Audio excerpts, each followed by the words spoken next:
네, 청취자 여러분 안녕하십니까. 한 목사의 비밀의 제 시간입니다. 황승희 목사님 나오셨어요. 안녕하세요. 안녕하세요. 예, 지난번에 우리가 모노 녹음에 실패했습니다. 아니, 근데 양쪽에서 영훈 씨가 뭘 하시긴 하셨는데, 모노로. 네, 하긴 그렇죠? 했는데 저도 뭐 이 바닥에선 영 젬병이라서 네, 뭐 근데 오늘은 해보니까 시험 방송 해보니까 됐어요. 예, 네, 되긴 됐는데, 이제 마음 놓고 예, 이게 또 어떻게 나갈지 모르겠어요. 일단 실험은 해봤는데, 그렇죠? 예, 예.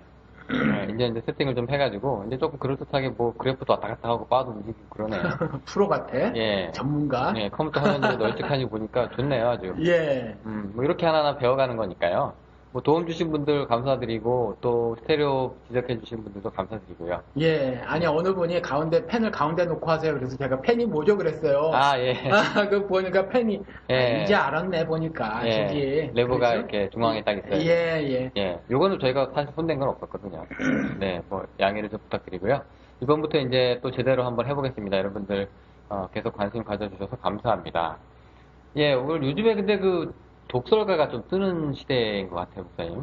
뜨는지 모르지만 신해철 씨가 욕을 먹었지만 또 호응도 많이 얻었죠. 예, 사랑받는데, 근데 그 이 독설가라는 게 신해철 예. 씨 같은 경우에는 분명히 독설을 하면서도 자기 편, 내 편이 좀 분명한 사람이었던 것 같아요. 그래도 그 유튜브에 동영상 보니까 아, 보셨어요? 어는 거 보니까 네. 그것도 무슨 세월호 집회 같은데 네, 10, 네, 그거 들어가는 욕을 막 해가면서 그렇죠. 예, 그런데 지지하는 사람들이 있어요. 그렇죠, 그렇죠. 근데 나이가 적지도 않고 네. 나이가 있는 사람의 입에서 그런 것들이 막 쏟아져 나오는데도 오히려 존경받고. 왜 그러죠? 아무래도 속 시원하잖아요. 단순히 속 시원해서 그런가? 그런 것도- 내용이 뭐가 있겠죠. 그런 것도 그런데 독설가가 이게 제가 뜨는 상황을 이렇게 보면 아군 적군이 분명한 상황에서 적군을 향해서 과감하게 일침을 날리면 아군들이 굉장히 호응을 하잖아요. 예, 우리 편. 그러니까 내가 안티를 양성하더라도 우리 편을 확실히 끌고 가는 독설가는 좀 많이 살아남고요. 예. 김구라는 뭐 요즘에 예능인 중에서 옛날에 그 라디오 DJ 때 인터넷 방송 때는 너무 심했지만 다들 예. 그거 들어봤는데 그거 그냥 저질이더라고. 아, 그죠? 예. 근데 그래서 재미로는 저도 이제 들어봤는데, 예. 그때는 그래도 연예인들은 안티였지만, 연예인들은 자기 얘기 나오니까 듣기 싫어했지만, 팬들이 굉장히 많았대요. 아, 그래요? 네, 왜냐면 시원하죠. 그때 근데 중요한 게, 그 연예인 얘기도 했지만 정치 얘기도 많이 했거든요. 아, 그래요? 나는 그 하나만 들어봤는데 네. 무슨 연예인 그 사적인 이야기를 가지고 그죠. 막 그 연예인들을 뭐 지목한 연예인 농락하고. 예, 그래서 그 별로 듣기 안 좋더라고요. 그래서 난 지금까지도 김구라에 대한 인상이 별로 좋지 않아요. 아, 그렇군요. 그걸 좀 지워야 되는데 예. 그 인상이 바뀌어가지고 난 몰랐거든요. 그 사람이 뭐 하는 사람인지 몰랐는데 그걸 듣고 나서 TV 보니까 TV에 계속 나오는데 여전히 TV에 나와서도 계속해서 그 엄지하고 검지 동그랗게 말아서 돈 얘기를 너무 심하게 해가지고 조금 속 보이는 스타일이에요. 여전히 너무 지나치게 그 속물스러움을 그게 뭐 솔직하다고 그렇게 말을 하는 건지 모르지만 좀 막 너무 그런 걸 표시를 많이 내니까 신해철 씨하고는 좀 다른 느낌? 좀 같이 다르죠. 독서를 내뱉더라도 좀 다른 느낌이에요. 그렇죠. 그러니까 그 돈이나 권력 있는 사람들한테 이제 여지없이 이제 찌그러지는 스타일은 아니고 신해철 씨는 그러니까 분명히 돈하고 상관없이 이제 할 말 하는 스타일 요런 뭐 주체성 있는 독설 뭐 요런 스타일이 조금 좀 있어 보이고 예. 똑같이 얘기를 해도 좀 그런 것 같은데요. 아, 우리 종교 방송이지만 예수도 독설가 아닙니까, 목사님? 그렇죠. 아유, 뭐, 아마 인류 역사상 그런 독설가가 있었을까요? 그죠. 싶을 정도로, 그죠? 예, 무슨 우리 욕쟁이 할머니 집 식당이 뭐 아주 뭐 이게 그 분위기도 그렇고 뭐 이런 데서 사람들이 뭐 옛날 어머니 향수를 느끼고 그래서 뭐 장사가 좀 잘 된대요. 근데 그런 식당이 진짜 있는 거예요? 저는 있기는? 안 가봤는데 예. 조금 구수하긴 하대요. 아니, 있기는 있대요, 실제로? 아, 그럼요, 있죠. 예, 아니, 나온다고. 그 마우스가 이렇게 만들어낸 캐릭터가 아니고? 아니고요, 진짜로. 아. 예, 있는데 그게 인기가 끄니까 이제 하나둘씩 모방 업체가 나타나면서 이제 그런 거였어요? 붐이 되는 건데, 이제 그게 자연스러운 욕인데, 이게 그런 욕을 듣고 싶어 하는 사람도 있으니까, 그러니까 밥을 먹으면서도 욕을 듣는 게 그냥 손님 하는 것보다 괜히 엄마 집에 오는 것 같고, 좀 뭔가 친근함을 예, 느끼는구나. 물 좀 주세요. 그랬을 때, 네가 떠다 먹어라, 이 새끼야, 뭐 이러면, 예, 아니, 괜히, 나는 안 갈 것 같아. 예, 괜히, 그러면은- 괜히 재밌잖아요. 이게 뭐가 재밌어요? 물 좀 갖다 주세요. 그랬는데 네가 떠나보라고. 아니, 이제- 이 어쩌고 저쩌고 그러면 난 안 갈 것 아니, 같은데. 할머니가 그러니까, 예. 예, 뭐, 등치 큰 사람이 위협적으로 그러는 게 아니라, 할머니가 그러니까, 이 할머니 재밌으시네, 뭐, 이런 것도 있을 것 같고, 그래서 그런 느낌이 있는데, 예수도 좀, 자기 캐리그마를 선포할 때, 예. 독서를 많이 섞어 썼잖아요. 아유, 그럼요. 말도 못하죠. 그러니까 뭐 사방 도취해 다니면서 그냥 죄다 뭐 그냥 만난 사람마다 부딪히고 살았어요. 맨날 싸우니까, 맨날 쌈박질이나 하고 다니고. 쌈다. 예, 우리 보통 지금 현대를 살아가는 그 사람들은 자기 자신이 논란의 중심에 서기를 원치 않거든요. 빠지죠. 예, 살살 빠져요. 근데 아주 작심하고 그렇게 살았거든요. 그러니까 요즘에 성경을 가지고 자기계발서로 이용하는 많은 그 목사들이 가르치는 것이 그렇게 논란의 중심에 서지 않기를 그렇게 가르치거든요. 그리고 이전서부터 한국은 그게 있었어요. 쥐도새도 모르게 죽을 수도 있다는 운동, 저 어렸을 때만 해도. 그리고 가만히 있으면 중간이나 간다는 운동. 군대 있을 때도 줄 잘 서라고. 네, 줄 잘 서라는 운동, 뭐 이러면서 이렇게 나서거나 뭐 이런 거를 막았어요, 많이. 그렇죠. 근데 요즘에 목사들이 자기개발서로 쓰는 가르침, 그거하고 정반대로 예수는 살다 갔다. 예. 지독스럽게 그런 모습을 보이고 가는데, 야생성의 사나이. 예, 그렇죠. 근데 칭찬하는 케이스도 있잖아요. 있죠. 있기는 있어요. 뭐가 있을까요? 많지는 않아, 근데. 내 믿음이 크도다. 뭐 그런 것도 있고, 저 사람은 진정한 이스라엘 사람이로다. 근데 이제 대부분이 어떤 케이스냐면, 사회에 사지로 몰린 사람들이 도무지 동서남북을 바라봐도 뭐 뾰족하게 살 가능성이 없고 뭐 이런 사람들 있잖아요. 이런 사람들이 예수가 정확하게 누군지 모르지만 그가 내 인생 문제를 해결해 줄 것 같아. 그래가지고 그를 뭔가 신앙의 대상으로 여겨서 목깃을 만졌다거나 예. 뭐 이런 사람들 지푸라기라도 잡아야 되니까. 지푸라기라도 잡는 심정으로 그를 마음으로 붙들으려고 했던 사람들, 그 사람들의 믿음을 칭찬을 해주셨죠. 네. 그런데 뭐 나름 지가 목숨 걸고 예수를 따랐어요 뭐 이런 사람들에게도 심지어 목숨을 걸어서도 아주 야멸차게 그렇죠. 조금의 그릇된 모습만 보이면은 대충 넘어가 줄만 한데 안 넘어가고, 너 그래도 부족해. 재산 팔아. 아이, 부족해라니, 그냥 다 부정당한 거지. 그러니까 뭐 다 했다 그러니까 잘했다. 예, 근데 예. 그래도 모자라는데 예. 너 네 재산 다 팔고 와. 예. 라고 하니까 또 거기서 이제 못 오잖아요. 왜? 그리고 그걸 다 알고 말씀하시는 거니까, 예. 얘 용서 걸리겠구나. 그럼 예. 용서 걸리는 건 결국 영생을 소유하지 못할 인간이지. 네네. 라는 거예요. 따라오겠다고 하는 사람도 예. 장례 끝나고 따라오겠습니다 하니까 예. 죽은 자는 죽은 자들한테 맡기고 아버지인데. 그러니까 야 그렇죠. 이거는 유교에서 보면은 이런 선화의 유교를 떠나서 인간 보통의 심성으로는 도무지 받아들일 수 있는 말씀이 아니죠. 그런 그렇죠. 거는. 이건 독설이라기 하기도 뭐하고 이거 뭐라고 해야 됩니까? 이런 거는 이게 독설 넘어섰잖아요. 아예 그냥 예. 폐륜 아닙니까? 폐륜. 폐륜이에요, 폐륜. 예, 이런 막대 먹어도 보통 막대 먹은 게 아니죠. 예, 이런 양반이 이제 독설을 해서 그게 남긴 게 지금 우리가 갖고 있는 신약 성경 아닙니까? 우리 다 아는 거, 주여 하는 자마다 천국에 갈 것이 아니다. 그야말로 목숨 걸고 따는 사람들. 네. 뭐 이런 거. 참 그 따뜻한 말 하면 찾기 힘든데 근데 예수가 또 사랑의 아이콘이잖아요. 그렇죠. 그 사랑이 도대체 뭔지 모르겠어. 참, 이 욕 들으면서 우리가 사랑을 느껴야 되는 이 욕쟁이 예수 무슨 성서의 예. 집인가요? 뭡니까, 이거? 아니, 따뜻함이 안 보여요. 매몰차기도 하고, 예. 예, 인간미도 없는 것 같고, 나쁜 남자야? 예. 그리고 또 얘기해도 저 사람들은 모르게 비유를 얘기해주고, 예. 요 사람들한테만 살짝 얘기해주고. 아니, 뭐, 그렇다며요. 그 나쁜 남자들이 뭐 하다가 한 번씩 이렇게 툭툭, 관심 좀 보여주고 그러면은 그게 그렇게 고마워가지고 감사하고. 또 나쁜 남자가 또 100% 다 나쁘면 진짜 나쁜 건데, 예. 99% 나쁘다가 1% 살짝, 예, 조금 호감 가게 행동하는 거. 아니, 그러니까 예수가 그런 걸 다 알고 그렇게 행동하신 건가? 그러니까 신앙 밀당의 고수? 그런 겁니까? 모르겠어요. 네. 지금 우리가 그런 얘기 하는데 중요한 게 그 예수가 했던 독설의 그 타겟이요. 예. 영역 밖이 아니라 영역 안이거든요. 무슨 말씀이에요? 그러니까 예를 들어서 그 당시 이스라엘 사람들만 해도요. 그게 왜 이방인들하고 유대인들하고 이 뚜렷한 이 경계가 있잖아요. 그렇죠. 그래서 이제 이방인들을 개라고 하고 돼지라고도 하고 말 그다음에 못한 말하는 짐승. 그렇죠. 지금 보니까 거의 그렇던데요. 그렇죠. 예, 지금 골수 이스라엘 사람들, 시오니즘에 빠져 있는 사람들 보니까 실제로 그렇게 생각을 하던데, 어쨌건 예수 당시 사람들의 그 이스라엘 사람들의 패러다임이 그랬잖아요. 그렇죠. 예, 우리는 구별된 성스러움. 그렇죠. 예, 아브라함의 자손. 걔네들은 뭐 개, 이방인의 뭐라고 그럴까?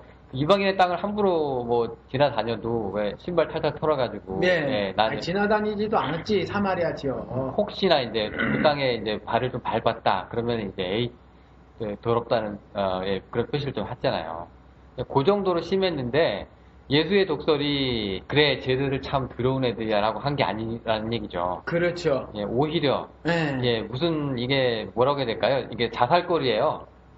그죠? 자살골? 예, 그러니까 예수가 예, 같은 부류로 묶으시는 거네, 그러니까. 예, 그러니까 그 같은 유대인이니까. 예, 유대인들 입장에서는 예수가 좀 인정받고 그렇게 하려면 시원하게 이제 적군을 향해서 골을 좀 지금 빵빵 슛을 좀 때리면 시원한 얘기도 좀 하고 해서 골을 집어넣어야 되는데 사기만 하면 자살거리예요, 예수는. 그러게 말해요. 유대인 입장에서 얘는 우리 편이야, 누구 편이야 이렇게 될 정도로. 자살골은 그래도 모르고 한 거지. 근데 작심하고 내 골을 향해서 그냥 네. 뻥뻥 찬 거야. 배반자는 배반자. 네. 아, 유대인 입장에서 보면 배신자예요. 예. 아, 근데 이런 건 어떻게 보세요, 목사님? 근데 그렇다고 또 예수가 또 100%다 그런 건 아닌 게요. 예수가 식사하고 있는데, 어떤 여자가 찾아와가지고 자기 딸 지금 아프니까 좀 살려달라고 비니까 예수가 내 사역의 우선순위는 먼저 유대인한테 있다. 라고 얘기하니까 이 여자가 그래도 개들도 자기 스스로 개라 그래요. 주인 땅에서, 밥상에서 떨어지는 부스러기 주워 먹는데 도와주십시오라고 얘기하니까 갑자기 또 안면을 딱 바꾸셔가지고 그래 따라 이렇게 나오잖아요 또 예수가. 이것도 뭐예요? 이런 거 어떻게 보세요? 그러니까 그게 비밀이에요. 그것도 일부러 그런 거예요 그럼? 아니 그러니까 이것도 말이 길어. 그냥 넘어갑시다 이 부분은. 아, 넘어가요? 네, 우리 아마 청취자 여러분들은 그동안 방송을 들으셔서 아실 거예요. 요거 하나만 얘기해 주세요. 구원의 채널이어서 그러니까 구원의 유대인에게서 남유로라고 하는 것은 그 이스라엘을 선택하셨는데 선택하신 거는 구원의 채널로 사용하시기 위해서였거든요. 그래서 구원이 이스라엘에게서 나는 거죠. 그 의미 이상도 이하도 아니에요. 근데 이스라엘 사람들은 착각하고 있었던 거죠. 자기들만 선민의 개념을 구원받은 자 이렇게 생각을 했던 거죠. 왜냐하면 이제 그들에게 예배가 있고 말씀이 있고 뭐 언약이 있고 그렇다고 해가지고 그런데 그들에게 주어졌던 말씀과 언약과 예배 이런 모든 것들은 이방인에게 전달해 주시기 위해서 구원의 채널로 사용하시기 위해서 이스라엘에게 주신 거지 너희들만 가져 이런 것이 아니거든요. 그래서 그것도 사실은 그 의미예요. 그러니까 조금 이제 혼동이 오는 게 어떤 경우에는 아주 그냥 구별 없이 이방인이든 그다음에 유대인이든 다 이렇게 품으셨던 분인데 또 어떤 부분에서는 야 나는 먼저 유대인한테 갈 거야. 너는 그 다음이야 라고 얘기하고 결국 이제 부스러기 얘기를 듣고 나서야 이제 마음을 돌이키시니까 그러면 이런 부분에서도 예수가 조금 유대인하고 이방인하고 이런 경계가 좀 있었나 싶기도 한데 또 대부분의 사역은 또 자살골이잖아요. 예. 우리 아군한테 또 아군인 것 같은데 창을 들여대고 그렇죠. 그러니까 아주 괘씸하게 생각했잖아요. 저 죽이려고 그러고 죽일 놈이라 그러고. 아니 내내 그래요. 성경 내내 아주 지독스럽게 하나님이 이스라엘을 쉽게 말해서 좀 거친 용어를 쓰면 패닥치를 쳐대셨어요. 사실 이스라엘을 결국은 멸망시켜 버렸으니까. 심지어 이스라엘 종교의 상징이었던 성전. 예. 이것도 허물어뜨린다고. 그렇죠. 예, 아주 그냥 성전 정화도 아니고 청소도 아니고 무효화 시키잖아요. 그렇죠. 다 뒤집어 엎고. 예. 예, 이거 강도의 소굴이라 그러고. 그렇죠. 그러고 나서 헐어버려라. 예. 그래서 설교 시간에 그리고 설교 시간에도 말했고 방송에 한번 지나가다가 말씀을 드렸던 것 같아요. 이게 성전 청소라는 제목으로 혹은 성전 정화 사건 이렇게 소 타이틀이 붙은 성경들이 있는데 그게 아니다. 이건 성전을 정화시키려고 했던 것이 결코 아니다라는 거죠. 네, 그래서 뭐 목사님은 폐기라는 용어 쓰셨죠? 왜냐면 성전을 헐라 그랬으니까 예. 진짜 그렇게 제 말씀하셨어요. 옛날 담당하는 지도교수는 그 성전 무효화 사건이라고 했어요. 그거 뭐 예, 그러니까 보통 성전 성속, 성전 정화 이렇게 알고 있는데 조금 더 강렬한 뉘앙스였다는 거에 대해서 이제 두 분이 동의하시는 거니까 예. 이제 짚고 이제 넘어가니까 사람들이 성전 정화는 들었는데 성전 폐기, 성전 무효화는 뭐야라고 할 때 같은 얘기하는 거예요. 같은 사건. 예. 근데 지금 이제 터미널로지가 달라서 예. 제가 이제 그 부분을 이제 정리를 해드렸고요. 자, 이제 예수가 이제 이런데 독설 그 당시에도 이렇게 독설이 참 예수 입에서 나오는 그 독설이 피가 되고 살이 되고 뼈가 되고 약이 되고 보약이 되고 이래야 되는데 결국 사람들이 그 되기는 말을 됐지. 소수의 사람들에게. 그렇죠. 극소수의 사람들에게 되기는 됐죠. 누가 듣기에는 그게 이제 보약이고 네. 누가 듣기에는 독이니까 그렇죠. 아이 저거 없애버리자 이렇게 대다수의 이제 또 군중들도 많이 이제 죽이라 그러고요. 독이면서 약이었던 거지.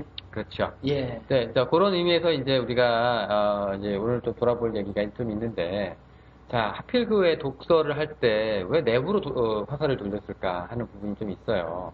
네, 그 부분에 대해서 우리가 얘기를 좀 해보고자 합니다. 오늘은. 예, 왜는 조금 전에 말씀드린 거예요. 이스라엘을 통해서 이방 온 세계 그러니까 아브라함에게 말씀하신 것처럼 모든 족속이 복을 얻게 하시기 위해서 그래서 이스라엘을 거룩하게 만드셔야 하는 거예요. 이스라엘이 그 하늘 사람의 모습을 띠고 있어야 하는 거죠.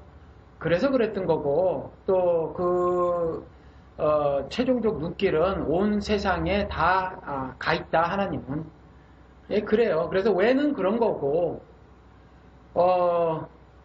그런데 그런 이야기를 들었을 때 우리가 1차적 반응은 어떻게 나오냐면은 첫 번째는 일단 수용을 못하죠. 기분 더럽다. 일단 신앙적으로 첫 번째는 수용을 못하는 거예요. 신앙적으로. 근데 듣기 싫잖아요. 예를 들어서 내가 교인인데, 내가 성도인데, 사랑하는 성도 여러분이라는 소리를 목사님들한테 좀 들었나? 그렇죠? 나는 구원의 확신이 있는데, 그래서 목숨 걸고 예수를 따르고 있는데 실제로 내가 11조의 감사의 생일헌금에 드리는 헌금이 얼마며 교회 봉사하는 게 얼만데, 그렇죠. 요즘으로 치면. 일요일날 늦잠 자야 되는데, 네. 안 자고 교회 나오잖아요. 그렇죠. 근데 그 예수 시대 때 그 얘기가 이방인들이냐 아니냐 얘기가 지금 이 시대에 따지면은 교회 아니냐 바뀌냐의 얘기도 되잖아요. 그렇죠. 그 예수 정신을 그대로 우리가 살리면 일단 교회 내부로 지금 화살을 쏘는 거잖아요. 그렇죠. 지금으로 보면. 아프잖아요. 교회가. 예. 그래서 일단 신앙적으로 못 받아들이고, 둘째는 신앙이고 뭐고 일단 조금 전에 영훈 씨가 말한 것대로 듣기 싫어. 내가 이렇게 희생하고 헌신하는데. 살기도 퍽퍽해 죽겠는데, 지금. 교회 나와주는 것만 해도 감사한 줄 알아야지. 그럼요. 그래야지 뭐, 말이 많어. 시끄러워. 또 듣기 싫어요. 목사들도 함부로 못하는 게, 네. 솔직히 얘기해서 교인 주머니에서 자기 월급 나오잖아요. 그렇죠. 그러니까. 교인 나가면 큰일 나는 거지. 그것도 만약에 중직 심기 건드려가지고 헌금 빵빵 내는 사람이 나가버리면은. 그렇죠. 워낙 몇몇 정말 대형교회 그런 목사들 아니면 여전히 힘들거든요. 본인 혼자 조용히 나가기만 하면 다행인데. 또 끌고 나가지? 그럼요. 다 무리를 지어가지고. 그렇지. 서로 이제 교회 주도권 싸움을 하게 되면 굉장히 피곤하잖아요. 그러니까 듣기 싫은 소리를 하지 말아야 하는데, 근데 우리 그 신자들은 팔로워, 추종자가 되는 거잖아요. 예수 그리스도를 따라 사는 사람들이어야 하잖아요. 그렇죠. 예수 그리스도를 따라 못 살아. 살 수가 없어요. 신자들이? 아니, 실질적으로 현실이 안 맞아요. 그렇게 하면은 교회 문 다 닫아야 돼. 그렇게 따르려면? 왜? 그리고 그 교회 안에서 교인들 간에 펠로우십이라고 친교? 친교는 무슨 개뿔 어떻게 친교를 나눠요? 서로 쌈박질이나 할 수밖에 없지. 그렇잖아요. 그렇죠. 그러니까 예수 그리스도가 내내 쌈박질하고 다니셨단 말이에요, 사실. 그렇죠. 그렇죠. 성경 내내 그런 얘기가 있으니까. 그래서 그 두 가지인데, 첫 번째는 신학적으로 도무지 예수의 그런 독소를 수용할 수가 없고, 둘째는 신앙이고 다 떠나서 일단 기분이 나빠요, 듣기가. 특히 자기 종교 기득권자들은 예수의 말이 되게 꼴사나웠을 것 같아요. 출신도 예. 이거 뭐 불명하지 않은 갈릴리 어디에서 나왔다는데 그렇죠. 애가 선한 것이 도무지 날 수 없는 네. 그곳에서 난 것이라. 그렇죠. 이게 어디? 어디서? 갈릴리? 뭐 이런 거잖아요. 그런 거예요. 강남이 아닌 거예요, 지금. 예. 예. 뭐 그런 데가 다 있나? 뭐 이런 지방 출신에 학벌도 빈약하고 그렇죠. 그다음에 직업도 목수. 그렇죠. 예. 그리고 아버지도 안 계셔. 예. 예. 그리고 뭐 하여튼 뭐 얼마나 이게 꼴 같지 않겠어요. 그렇죠. 근데 이 사람이 이제 죄인들이라고 했던 사람들이랑 엉켜 다니면서 자기들 욕을 그렇게 해댔는데 사람들한테 반응이 좋네. 예, 그러면 이거 좀 불안하기도 하고. 네. 예, 아주 이제 진짜 제거 1순위 대상 아니겠어요? 그렇죠. 예, 그래서 이 유대인들이 일단 예수가 입을 열어서 했던 말들이 죄다 자기들을 향한 건데 그 중에 이제 그 뭐 여러 가지 말들이 다른 그 말들을 했다고 하더라도 내용이 같은 게 뭐냐면 너희들은 하나님 백성 아니야. 이 말이에요, 사실. 어떤 말이든지 간에. 진짜 깜짝깜짝 놀라요, 그 말 들으면. 왜 너희들은 하나님 백성 아니야. 아니, 사실 이 말 한 거예요. 지금 교회 다니는 사람한테 교회 안에 들어가서 예. 니들 천국 못 가라고 얘기하면 똑같은 거지. 큰일 나는 거 아닙니까? 예, 지금까지 똑같은 거다. 해온 게 있는데. 예. 그죠? 아, 그리고 또 당시 이스라엘 사람들은 핏줄로도 자기들이 아브라함 자손이 맞잖아요. 그게 요한복음 8장에 나온 거예요. 8장에 나옵니까? 예, 실질적으로 그 요한복음 8장 한번 가볼게요. 실질적으로 이 사람들은 그렇게 믿고 살았어요. 그 조상이 하나님이니까 뭐 아브라함, 이삭, 야곱 그들이 자신들의 조상이라는 거지. 그리고 아브라함, 이삭, 야곱의 하나님이라는 그 기록된 말씀들이 성경에 내내 있으니까 자신들은 그냥 보장받았다. 태어나면서부터 하나님의 백성이라는 것을 추호도 의심하지 않았다는 거죠. 아, 그죠. 근데 그거는 성경이 예. 증거를 해주고 있고. 근데 그건 예수도 인정했잖아요. 예, 하죠. 예, 인정하죠. 니들이 아브라함 후손 맞기는 맞아. 예. 그렇게 말은 해요. 그런데 하는데 아브라함의 후손이라면 아브라함의 행사를 해야 할 것이다라고 말을 하면서 아브라함의 후손의 의미는 혈통적 후손이 아니다라고 말을 하는 거예요. 이들은 도무지 이해가 안 되는 거지. 혈통적 후손이 아닌 후손이 뭐가 있어? 라는 거잖아요. 후손이면 다 후손이지. 나는 황씨고, 그죠? 영훈 씨는 이씨고, 우리 아버지는 누구누구시고, 할아버지 누구누구시고, 뭐 이거잖아요. 족보 따지면 또 굉장히 프라이드 있잖아요. 예. 근데 이거 이외에 또 다른 후손의 의미가 뭐가 있느냐라는 거죠. 그런데 예수님께서는 그 아브라함의 후손은 뭐 이렇게 혈통적 후손은 이 돌 갖고도 만들 수 있어 이렇게 말씀하시는 거죠. 그거 아예 뭐 있으나 마나 한 거야 피는 뭐 예. 이런 거네요. 예, 있으나 마나 한 거야. 그러면서 그 혈통적 후손의 의미가 아니다. 아브라함의 행사를 한다. 우리 아브라함 믿음의 조상이라고 하잖아요. 예. 그러니까 아브라함의 행사는 믿음의 행사라는 거죠. 그러니까 아브라함의 행함은 전적인 순종이었잖아요. 믿음은 순종으로 나타나잖아요. 뭐 내 생각하고 틀려. 그렇지만 따라. 이게 믿음이거든요. 내가 아무리 생각해봐도 이건 도무지 이성적으로 말이 안 돼. 현실적으로 말이 안 돼. 근데 하나님이 말씀하셨으니 나는 따라 순종해. 이게 믿음이라는 거죠. 그런데 우리 대표적인 사건이 뭐예요? 아브라함이 겪은 게. 그 당시에 이스라엘뿐만 아니라 중구동에서 자식 잡아 불살르는 거 그거 하면 안 된다고 말씀하셨단 말이에요. 예. 그죠? 사람 제사. 왜? 사람 제사 드리면 안 된다고 그랬는데 아브라함에게 그렇게 하래. 그렇죠. 앞뒤가 안 맞아요. 하나님 말이 한두 개가 앞뒤가 안 맞는 게 아니에요. 그래서 안티들은 이게 그런 거 보고 중동 잡신이라고. 그렇죠. 예, 그렇게 얘기하더라고요. 왜? 그런데 이게 신앙적으로도 말이 안 되는 말인데 하나님 말씀이 신앙적으로도 말이 안 되는 말이고 인륜적으로도 말이 안 되는 말이고 뭐 아무거나 갖다 붙여도 자식 잡아 죽이고 토막 쳐서 불살러 이거 말이 안 되는 거거든요. 말이 안 되는데 아브라함이 그렇게 하려고 해. 그렇죠. 그래서 믿음의 조상이라고 하거든요. 근데 여기서 이제 참고로 반드시 알고 넘어가셔야 될 것이 이것을 문자적으로 하나님께서 그 아버지를 청부살인업자로 만드는 것이다. 이건 아니에요. 의미를 아셔야 돼. 그렇죠. 오해할까봐 괜히. 그렇죠. 이삭이 독자고 독자 이삭은 예수 그리스도의 독자 되심과 그 단번에 제사 드리는 것을 이때 이미 예표하고 있다. 모형으로 말하고 있다. 이 얘기지. 뭐 이걸 정말로 자식을 잡아 죽이고 그다음에 토막치고 그다음에 토막을 불살라 버려라 이런 것이 하늘 뜻이다라고 가르치시려고 했던 것이 아니고 또 그 믿음을 순종이라는 믿음을 보기 위해서 시험하려고 했던 기사도 사실 아니었다. 이게 부속사적인 의미가 있다라는 건데 아무튼 아브라함의 입장에서는 앞뒤 전후 다 살펴봐도 인간적으로도 도무지 말이 되지 않는 말씀을 하신 건데 순종하려고 했다. 이와 같이 그 믿음의 행사를 해야 아브라함의 후손이다 이렇게 말씀하시는 거예요. 그렇죠? 그러면서 유대인들이 그렇게 행하지 않았다라고 딱 판결을 하시면서 너희들은 죄의 종이야.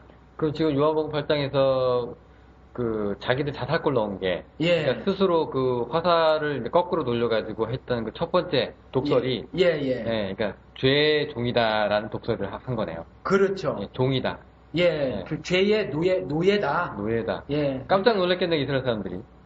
놀란 정도가 아니죠. 자기들은 선민인데, 그리고 선민이라는 의미는 하나님이 절대 선이시잖아요. 하나님의 절대 선에 뭐라고 해야 되나, 그걸 자기들이 그 유업으로 받은 사람들이다. 하나님의 절대선에 하늘 유업을 받고 살아간 사람들이다. 라고 생각을 했는데, 즉, 악의 종이다. 악의 노예로 살고 있다. 이렇게 말을 하니까, 받아들일 수도 없고 그러니까 뭐 화가 머리끝까지 치솟겠죠. 지금 이거 33절인가 이렇게 보니까 네. 이 사람들이 질문을 해요. 그 얘기 듣고 진리가 너희를 자유케 한다 했더니 예. 아니 우리가 아브라함 자손이고 남의 종이 된 적이 없는데 어떻게 우리가 자유롭게 되냐? 뭐 어떤 소리 하고 있냐? 이렇게 좀 되묻고 있거든요. 그렇죠. 예, 지금 인정이 안 되는 거죠, 그게? 안 되는 거예요. 예. 지금도 그럴걸요, 아마. 이 종의 성경에서 예를 들어서 하갈같이 구약 시대는 이제 종과 자유자들이 있었단 말이에요. 이 종의 개념이 예표하고 있는 것이 이제 이 종의 개념을 말하고 있는 거고 이렇게 밝히 요한복음에서 그리스도께서 말씀하고 계시는 건데 인정을 안 하는 거죠. 자기들은 선민이라고 해서 지금 현재도 제 생각에는 그럴 것 같아요. 다수의 교인들은 자신들이 죄의 종으로 살아가고 있다고 추호도 생각하지 않을 것 같아요. 전혀 생각해보지도 않았을 것 같아요. 그렇죠. 상당수의 분들이. 이 사람들이 놀래는 거 보니까. 네. 이렇게 했네요, 보니까. 그러니까 예를 들어서 뭐 이런 거 같은 거예요. 그 뉴스 보셨는지 모르겠지만 뉴스엔조이 들어가서 보니까 뭐 지난주인가 지지난주인가 아무튼 모르겠는데 전병욱 재판이 열렸대요.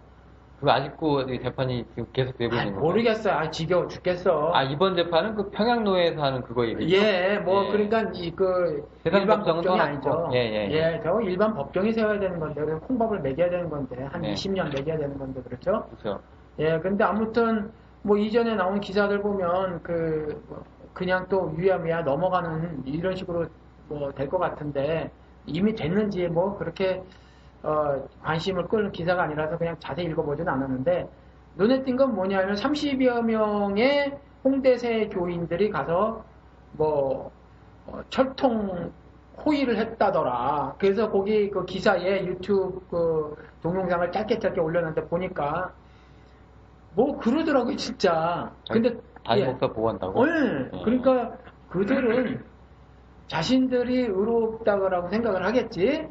그런데 그런 사람들이 그야말로 전혀 추호도 생각하지 않을 거라는 거죠. 자신들이 이와 같이 죄의 종이라는 거 전혀 생각지 않을 거라는 거죠. 이 사람들 지금 노예가 된 상황이라고? 그렇죠. 악에 사로잡혀 사는 거예요. 그러니까 아브라함 얘기를 쭉 하다가 이제 갑자기 현대로 넘어와서 전병욱한테 첫 번째 이제 독설이 꽂히고 있는 순간입니다. 예, 그러니까 그렇게 말씀하고 있잖아요. 이게 죄의 종이다라고 말을 하고 있는데 이 죄의 종을 또다시 다른 말로 뭐라고 말을 해놓고 있냐면 그리스도께서 직접 아비마귀의 욕심을 따라 행하는 새끼마귀들이다 이렇게 말씀하시거든요. 그러니까 그 주인 마귀가 따로 있고 아비마귀라고 해요.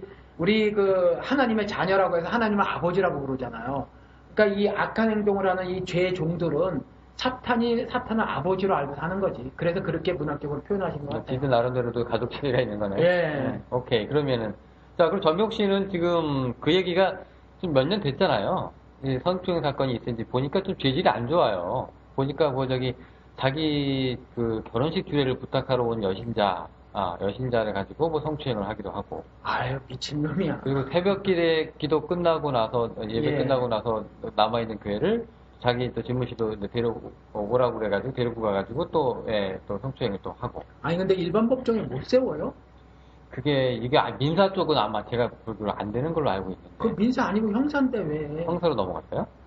아니, 성추행이나 성폭행은 고- 형사잖아요. 근데 고소가 안 된 거 아니에요? 아, 지금은, 미국처럼 한국도, 그걸 뭐라 그래? 친고죄? 뭐, 예, 어떤, 신고가 되지, 이제, 그러니까, 이전에는, 성폭행 피해자가, 성폭행 피해를 당했습니다라고 해야, 그게, 일단 입건이 되고 뭐 그랬던 건데, 지금은 그렇지 않다 그래요, 한국도.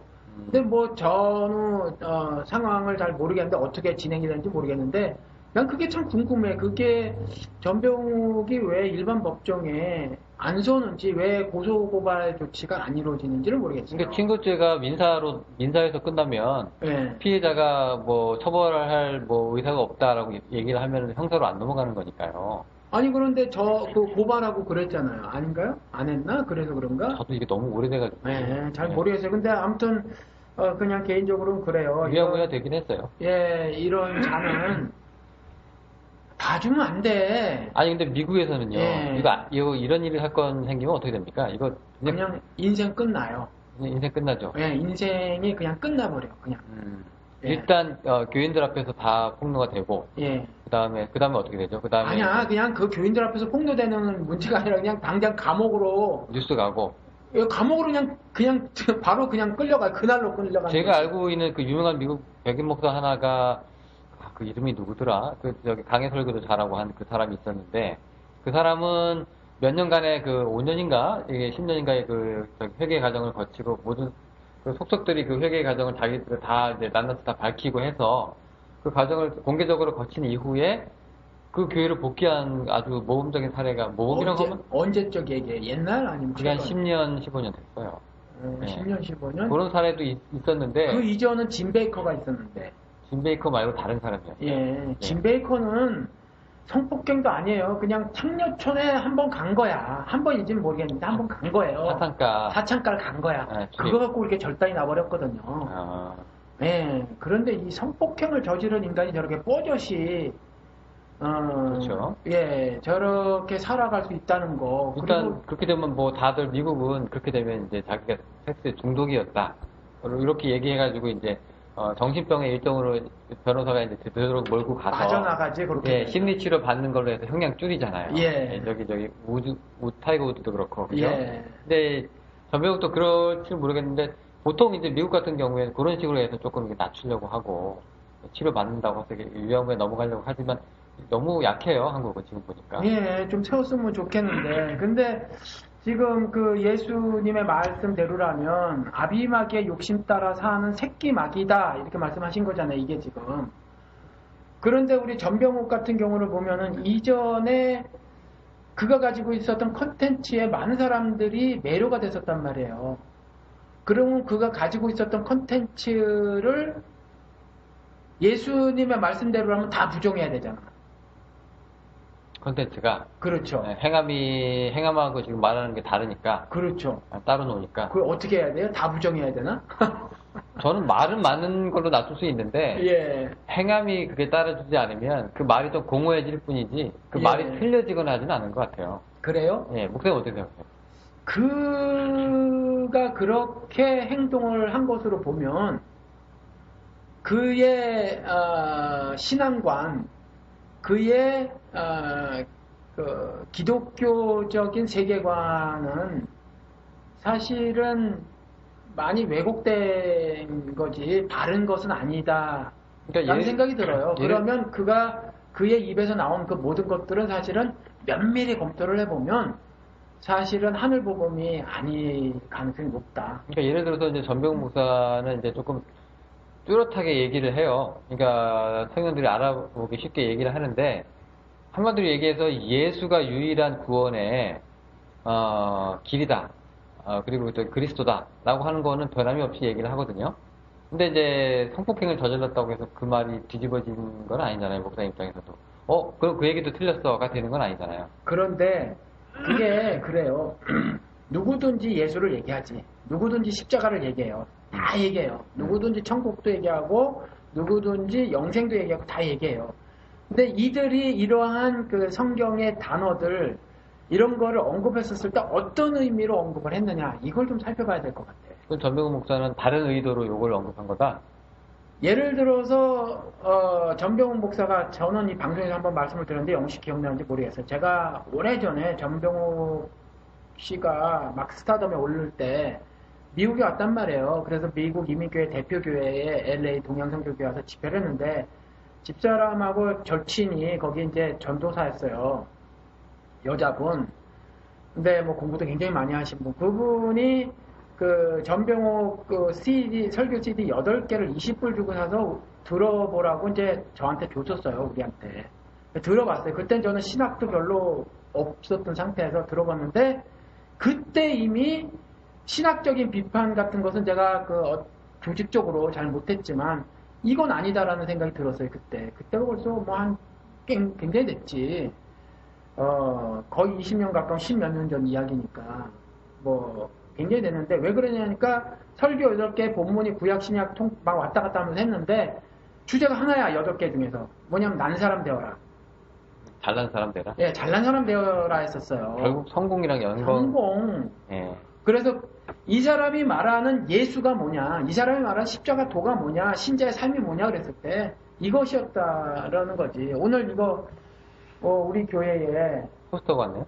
예, 광고가 왔어요. 이게 뭐냐면 우리 달라스 지역에 그 큰 교회가 여기로 치면 이제 대형 교회라고 하는 건데 대형 교회가 뭐 3개 혹은 4개예요. 네 번째 교회는 조금 이 3개보다 작아서 그런데 그 중에 한 교회인데 이게 감리교회거든요. 여기에서 매년 1년에 한 번씩 그 청년들 연합 모임 같은 거를 해요. 청년들 연합 모임 같은 거를 하는데 포스터를 보내오고 또 후원을 요청하는 편지가 왔어요. 근데 이 포스터 좀 보세요. 뭐라고 돼 있는지. 포스터 좀 한번 설명해 보세요. 반으로 나눠서 그림이 있는데 예. 왼쪽은 성경책, 오른쪽은 미화 100불짜리 달러예요. 여러 장, 한 여러 장. 20장 정도. 예, 그게 지금 이제 성경책이랑 같이 포개어져 있는 건데, 예. 데칼코마니처럼 이제 반쪽은 대칭적으로 성경이고 반쪽은 돈이에요. 이거 좀 너무 노골적인데? 그리고 뭐라고 써 있어요? 승리, 성공. 그렇죠. 예, 승리는 성경책 편에 있는 건 승리, 돈 쪽에 있는 건 성공. 예. 야, 요즘도 이게 먹히나? 그렇다니까요. 그리고 그러면 이 사람들이 성경 말씀을 안 사용하나? 이 포스터 맨에 있잖아요. 성경. 그렇죠. 베드로전서에 승리하는 삶을 추구하라고 했네요. 예. 결국 성경을 이렇게 읽는다는 거지. 결국 돈이에요? 그렇죠. 그러니까 전병옥도 이 성경을 이렇게 읽는 거예요. 근데 내가 목사라면 아무리 예. 내가 이렇게 얘기하려고 그래도 포스터를 이렇게 만들어 놓으면 야 이거 너무 심하다 바꿔라 하겠어. 이거 너무 이게 뭐야 이게. 영훈 씨나 나는 그렇지. 근데 이렇게 해야 더 좋아한다는 거야 아직까지. 야, 사람들이. 이거 디자이너 이거 불려갈 일인데 이렇게 만들어 놓으면 버젓이 성경 옆에 돈이 붙어 있는데 이게 돼요? 이미지도 굉장히 안 좋은 거잖아요. 그러니까 성경 한쪽만 해가지고 성경 해놓고 다른 한쪽은 성경을 폈었을 때 돈을 해놨잖아요. 그러니까 성경이 돈을 얘기하고 있다는 거야. 한마디로 얘기를 하면. 그렇죠? 야, 그 옆에 이거 페라리 아닙니까? 자동차. 예. 이거 큰 집이고. 예. 그러니까 이 사람들의 승리는 이게 뭐야 이게? 그러니까 이 사람들이 말하는 그리스도의 승리는 뭐냐면 성공이라는 거지. 이 땅에서의 성공. 돈에 집에 차네요. 이게 전병욱의 메시지라는 거예요. 이게 저는 그러니까 그에게 있었던 컨텐츠라고 하는 거, 우리가 매료되었던 그 컨텐츠라고 하는 것은 이런 것들이었을 것이다라는 거죠. 그러니까 비록 이제 예수 얘기하고 천국 지옥 얘기하고 죄 얘기하지만 예. 결국 이 사람이 가리키는 나침반의 방향이 돈으로 향해 있으면 그렇죠. 결국 이 사람은 지가 그렇게 뭐라고 얘기하든 간에 그게 아니었다는 얘기죠. 그러니까 예수가 거짓말쟁이가 아니라는 거지. 예수가 아비마귀의 육신대로 사는 새끼마귀다. 그럼 그 말이 사실이라는 거예요. 그럼 일단 그 성추행 사건은 차치하고더라도 예. 일단 전병 목사는 지금 목사님 입장에서는 메시지조차 일단 그럴 때 있다는 건가요? 그렇죠. 네, 성추행 그렇지 않고서야 저렇게 살 수가 없어요. 저는 예수쟁이는 저렇게 살 수 있지 않다고 생각을 해요. 사실- 예수가 정말 내 안에 살아 있다라면 네. 예수가 저렇게 살도록 놔두지를 않아요. 그게 성화라고 하는 거예요. 성화라고 하는 것은 죄로부터의 오염을 막아주는 걸 성화라고 하는 거거든요. 그러니까 내 안에 계신 예수가, 내 안에 계신 성령이 나를 그렇게 살도록 나비려 두지 않는단 말이에요. 그런 걸 성화라고 한단 말이에요. 그런데 로마서 1장 말씀 보면 그냥 그렇게 살도록 내버려 두잖아요. 그렇죠? 1장 24절, 26절, 28절 보면. 그렇죠? 전병을 그냥 그렇게 내버려 둔 거예요. 그렇죠? 그러니까 그가 가지고 있었던 컨텐츠에 매료 당했었던 많은 분들은 사실 스스로 질문해봐야 하는 것이 뭐냐면 나도 죄중이 아닌가? 따져봐야 돼요. 예수 그리스도께서 지금 독소를 퍼부으신 것이 이스라엘이었다. 교회였다. 그래 너희들 아브라함 후손 맞아. 아브라함 후손 맞아. 그런데 그 아브라함 후손 있잖아. 내가 돌로도 만들어. 이렇게 말하잖아요. 그렇죠? 참 이게 웃긴 게 예수의 메시지는 예. 여기 집 있고 차 있고 돈이 있잖아요. 예. 근데 예수는 돈이 없어가지고 야 너 성전세 내놔 그러니까 돈이 없으니까 어떻게 해요? 낚시 던져가지고 예. 물고기 입에가지고 한 입 꺼내가지고 자 이걸로 성전세 내. 그리고 다 공중에 새도 집이 있고 여우도 굴이 있는데 인자는 집도 없다. 그런 사람인데 지금 성경이 성공, 집, 차, 돈 이거를 가르친다고 해놨으니 이거 조금 기가 막힌 일이네. 예수가 와서 보면. 예, 그러니까 지금 예민한 반응을 사실은 교인들은 보일 필요가 있어요. 그래서 지금 전해지는 메시지들이 올바른 해석의 메시지들인가 이런 부분에서 굉장히 영적으로 예민해질 필요가 있다는 거죠. 근데 그 전병 목사가 이제 청년들이나 청중들을 굉장히 이제 뜨겁게 하고 열정스럽게 하고 네. 그다음에 이제 뭔가를 향해서 돌진할 수 있고 환상을 심어주고 비전을 주고 하는 거에 대해서는 굉장히 이제 장점인데 그 내용이 컨텐츠가 이런 거였다고 하면 굉장히 실망스러움이 될 수밖에 없겠네요. 실망을 넘어서 마귀? 그렇죠. 성경에서는 그냥 마귀? 악이라고 말을 하고 있으니까 그러니까 악한 행동이다라고 하고 있으니까. 네, 이거 벗어나야 되는 마귀. 여기서 이제 뭐 목사님 입장에서는 그렇게 되는 거네요.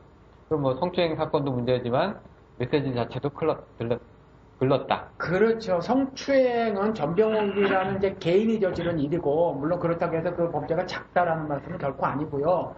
또 그가 목사의 위치에 있어서 미쳤던 그 사회적 파장도 사실은 간과할 수 없으니까 그것도 굉장히 크지만 사실은 저는 이전서부터 제가 신학도 모르고 성경도 몰랐을 때 그때부터 저 전병욱 목사 저게 하나님의 메시지라면 굳이 성경을 이용할 필요가 뭐가 있을까라는 생각을 저는 가졌었어요. 그렇죠. 이건이라는 우리 삼성의 아주 유명한 분이 계시죠. 그럼요. 그 굉장히 훌륭한 가르침들이 얼마나 많은데. 건의복음, 삼성복음 하면 그렇죠. 뭐 성경 필요 없잖아요. 그럼요. 그래서 저는 아니다 이건. 결코 성경을 꾸집어 오지 않더라도 저거는 저가 가지고 있는 콘텐츠는 전혀 성경적이지 않다. 저는 하늘 것이 아니다. 성스럽지 않고 거룩하지 않다. 저는 그때 이미 그렇게 생각을 했었어요. 그러니까 어떤 목사님들도 우리가 이런 예수는 이제 그렇게 얘기하지 않았다. 예수는 이제 이런 거다. 라고 얘기를 하면 어떤 목사님들은 또 그럼 가난하게 사는 게 하나님의 뜻대로 사는 거냐. 우리가 가난해지는 게 하나님의 뜻이냐. 그거 아니다라고 얘기하면서 이제 팔팔 뛰시는 분들이 또 있거든요. 우리가 복 받는 게 하나님의 뜻이고 우리가 건강하고 잘 살고 그다음에 축복받고 하는 게 하나님의 뜻인데 왜 자꾸 이렇게 못 살고 가난하고 그다음에 뭐 이런 것 쪽으로 자꾸 이제 우리가 받은 축복이 넘쳐나는데 몰고 가느냐 그 축복을 없애는 쪽으로 자꾸 비하시키냐 하는 또 지적도 있거든요. 목사들이 그렇게 지적을 해요? 지적하죠. 그러니까 그런 목사들은 이 하늘의 비밀을 모르는 거예요. 저한테 제 동생뻘 되는 친구가 이 친구는 교회를 안 다녀요. 안 다니는데 어렸을 때부터 장사를 그렇게 했어요. 그래서 그쪽으로 아주 이시에 밝아요. 그러다 보니까 이 친구를 지배하고 있는 건 돈이에요. 그러니까 돈이 최고의 가치고 최고의 도덕이고 최고의 윤리고 그래요. 이 친구한테는. 근데 이제 저랑 적어도 1년에 한 번은 만나게 되는데 설날 때 만나게 돼요. 그 가정에 이제 방문을 하게 돼서. 그럼 이제 저한테 저보다 어리니까 뭐 강제적으로는 말 못해도 그런 거 아니냐라는 식으로 물어보는 게 뭐냐 하면 솔직히 뭐 돈 좋아하시지 않아요? 나한테 이렇게 물어봐요. 솔직히 돈 좋아하시지 않아요? 그러니까 당신이 아무리 목사지만 네. 당신도 돈 좋을 거 아니냐? 예, 그런 그렇게 거죠. 물어봐요. 솔직히 돈 좋아하지 않으세요? 이렇게 물어봐요. 그럼 뭐라 그러세요? 아니다. 나는 돈이 그냥 필요하다. 난 돈이 필요한 거지 돈을 좋아하지는 않는다. 그럼 뭐라 그래요? 그게 그 말 아니냐는 거죠. 그래서 그건 네가 어떻게 받아들이든지 간에 난 그렇게 정리하고 살아. 난 돈이 필요해. 돈이 필요한 거지 돈을 좋아하지는 않아. 그냥 필요한 만큼만 있으면 돼 나는. 이렇게 말을 하죠. 그런데 이게 비밀이에요. 그러니까 돈을 많이 가지냐 이게 복이냐, 돈을 적게 가지는 것이 복이냐, 혹은 돈을 많이 가지는 것이 저주냐, 돈을 적게 가지는 것이 저주냐, 이런 식의 인식은 저에게 질문해왔던 이 친구의 인식하고 똑같은 거예요. 그러니까 성경에서는 돈을 많이 갖느냐 적게 갖느냐를 문제시하는 것이 아니라 하나님을 경히 여길까봐, 돈 때문에, 그렇죠? 돈 때문에 하나님을 경히 여길까봐, 만몬 때문에. 그래서 성경에서 말하는 부자라는 것은 이 돈을 벌기 위해서 하나님 섬기는 것을 게으르게 하는 사람들 있잖아요. 이걸 말씀을 하고 계시는 거거든요. 그러니까 1불이라도 마찬가지고 100만 불이 아니라 그것도 마찬가지거든요.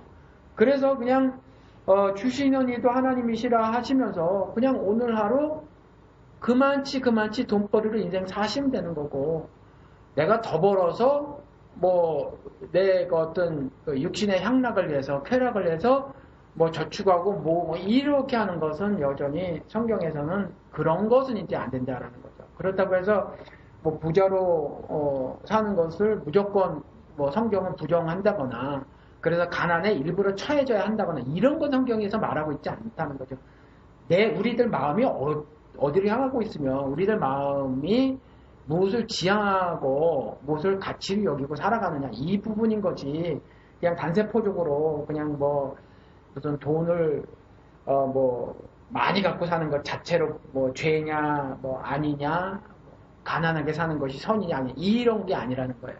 근데 이 사람들 얘기 들어보면은 이제 우리 재물 얘기를 할 때 조금 더 이제 얘기가 좀 많이 나오는데, 왜 옛날에 아브라함이 가졌던, 하나님이 이제 풍족하게 하셨을 때 아브라함 재산이 뭐 약대가 몇 마리, 뭐가 몇 마리, 욥도 그렇잖아요. 축복 받았을 때 그 패러다임이 그대로 남아 있는 것 같아요. 그래가지고 이제 우리도 지금 뭐 집이 몇 채, 화장실이 몇 개, 차가 몇 대, 이런 걸로 이제 하나님의 축복을 그렇게 누리려고 하는 게 아니냐. 자식이 어느 대학 가느냐. 요즘에는 애들도 그런다면서요. 그 평수에 따라서 갈린다 그러세요. 놀이터에서 놀아도.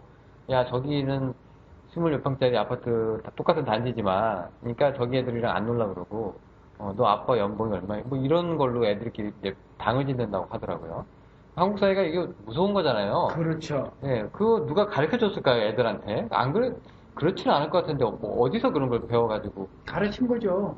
그러니까 부모가 애들한테, 유치원생 애들한테, 저기는 26평짜리 아파트니까 쟤네들하고 놀지 마, 라고 얘기를 하진 않았을 거 아니에요, 그래서. 그래도 뭐 다른 주소 듣는 통해서 주소 듣는 게 그런 거라. 그렇죠.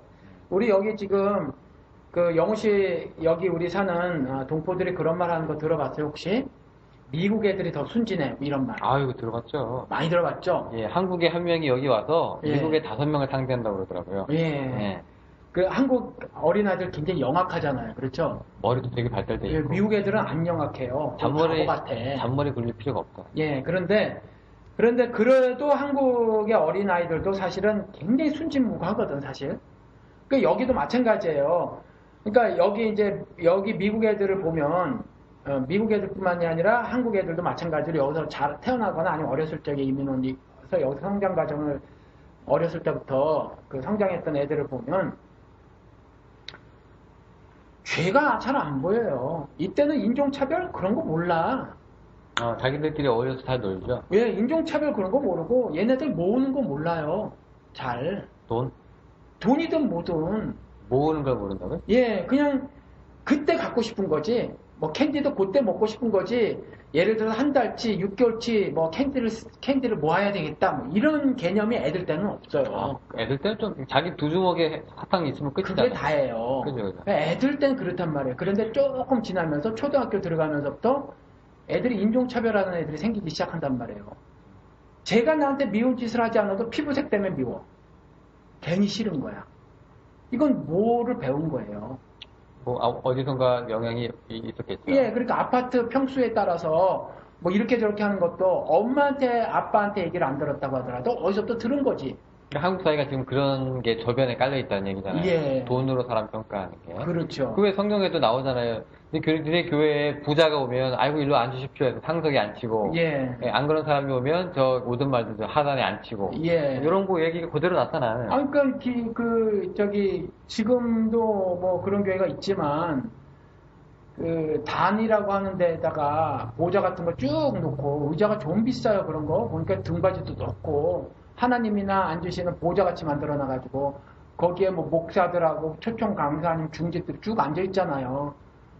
그건 뭐 똑같은 거지 뭐. 자기들이 신분이 너희들하고 달라 뭐 이렇게 말을 하는 거죠. 그거를 통해 가지고 하나님이 보시면 아주 그냥 아주 비틀어버리고 싶으실 것 같아. 그런 인간들 보면. 종교 계급으로 넌 얼마 주고 그렇죠. 여기 앉았니? 뭐 그런 건가요? 그렇죠. 네.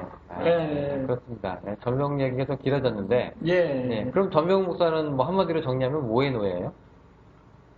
뭐 죄의 노예죠. 죄의 노예인 거예요. 죄인데 뭐 성추행도 있지만 예, 그러니까 이 사람은 이제 평판을 듣기를 원했던 거죠. 성공, 평판. 예, 그래서 뭐 성경에도 나와요. 마태복음에도 나오고 뭐 상석에 앉으려고 한다는 둥, 회당의 높은 자리에 앉으려고 한다는 둥 마태복음에 가서 보면 그 다음에 뭐 내 경문을 넓게 하고 거기에 뭐 옷수를 길게 하고 한다는 거 내가 지난주 설교 때 그걸 썼어. 찾아봐가지고 그런데 그런 걸 원했던 것 같아요, 전병훈은. 그러니까 종교계에서, 기독교계 내에서의 출세, 이런 걸 원했던 것 같고, 예를 들어서 오정현은 조직관리로 그 부분에서 출세를 했고, 종교계, 기독교계에서, 그리고 전병훈은 말빨로 그 자리를 거머쥐지 않았나 싶어요. 출시하는 그 수단도 여러 가지네요. 어떤 사람들은 그냥 예. 아버지 백으로 쭉 올라가는 사람도 있고, 어떤 사람들은 인맥으로, 어떤 사람들은 뭐요? 뭐 말빨? 예, 뭐 그런 것도 있고. 말빨. 말빨이면 설교빨이잖아요. 그렇죠. 예, 말 잘하는 뭐 예. 연설가, 공병가 같은 사람들. 그러니까 알겠습니다. 조금 전에 그 질문에 대한 답으로, 그러니까 구약 시대에 나온 그와 같은 사건들을 그대로 받아들이시면 안 된다, 문자적으로. 그래서 아까 욥 얘기를 하셨는데, 그럼 욥이 예를 들어서 재산 다 잃고 그 자녀들 다 죽임을 당했을 경우는 하나님의 은혜에서 벗어난 상태인 거냐, 하나님의 복을 얻지 못한 거냐. 그러니까 구약도 여전히 아니거든요.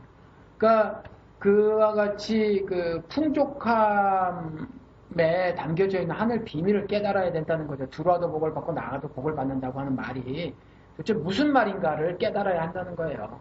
네, 알겠습니다. 예. 그러면 전병훈 목사, 우리 또 언급할 사람들이 좀 두 분 더 있어가지고, 예, 자리를 좀 옮겨야 되겠는데, 좀 기사를 지금 스크랩을 해오신 것 같아요. 이 사람은 뭐예요, 이거? 홍해선 전도사. 저도 잘 몰라요. 뭐 하는 사람인지 모르겠는데 아무 신문에 나가지고 예, 예언가? 예. 뭐 하는 사람입니까, 이 사람? 뭐 기사를 보니까 자기가 천국과 지옥을 1300번이나 갔다 왔대요. 1300번? 예. 아니, 근데 왜 우리 그런 얘기도 있잖아요. 130번인가? 모르겠어요. 130번인가 1300번인가 그냥 훑어 지나가가지고 뭐. 아니, 왜 바울도 예. 기도하다가 예. 삼층천까지 올라갔다느니, 예. 뭐 이런 거. 예. 목사님 어떻게 받아들일지는 모르겠는데, 그거 나름 신비주의 경험 아니에요? 그렇죠. 신비적인 경험, 신비주의라고 하면 이상하겠다. 그렇지. 신비적인 경험. 예. 네, 그렇게 생각하는 거잖아요. 그렇죠. 예, 뭐, 요한도 그렇고. 예, 이 사람도 좀 비슷한 거 아니에요, 그럼? 그렇죠. 예, 근데 130번이든 하여튼 뭐, 많이 갔다고 칩시다. 예. 예, 근데 그런 사람인데, 예. 뭐 예언을 했네요, 이 사람이. 그렇죠. 보니까, 근데 바울하고 요한은 자신들이 사실 직접 갔다 온 거는 아니에요. 그냥 이상 중에 뭐 그런 거지. 환상 중에. 예, 그런 거지. 이 사람 자기가 물리적으로 직접 다녀왔다니까. 천국 열차를 타고 뭐 은하철도 9호인가 그것도 갔다 왔다는 거니까 지옥에는- 물리적 이동을 했었다고 얘기를 하는 거니까. 지옥에는 왜 가셨대?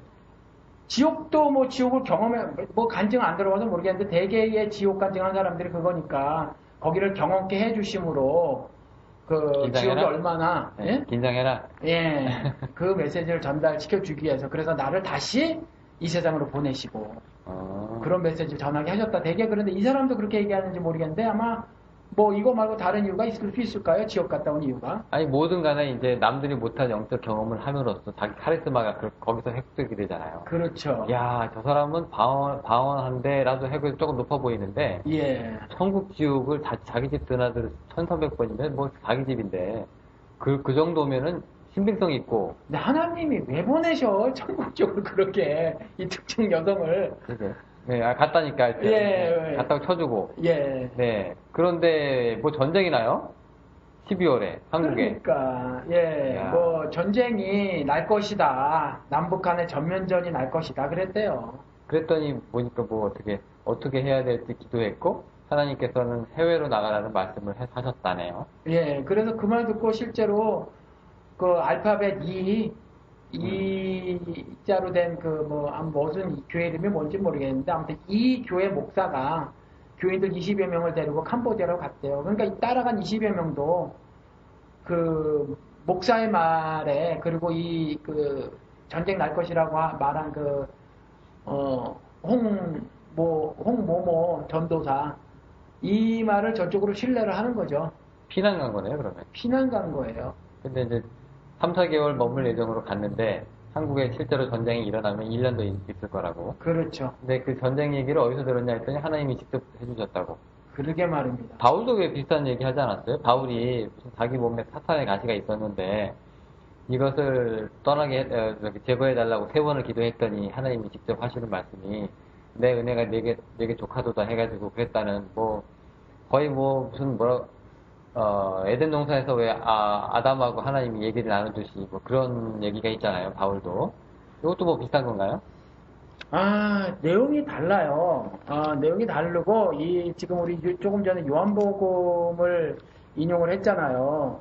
근데 요한복음에 그 20장인가 21장인가 어디 가서 보면은, 부활이네, 부활. 요한복음. 예수 그리스도께서 왜 이와 같이 수많은 기적과 이적을 베푸르셨는지에 대해서, 이렇게 명시적으로 언급을 하고 있어요. 찾아봅시다. 근데 이거 요한복음에서 나오는 그 모든 그 이적이나 행적들이 네. 목적이 있고 그 기록된 바에 따라서 이제 그 뭔가 전해주는 메시지가 있는데 네. 바울 같은 경우에는 자기가 개인적으로 하나님이랑 이제 주고받았던 그런 기도의 응답이잖아요.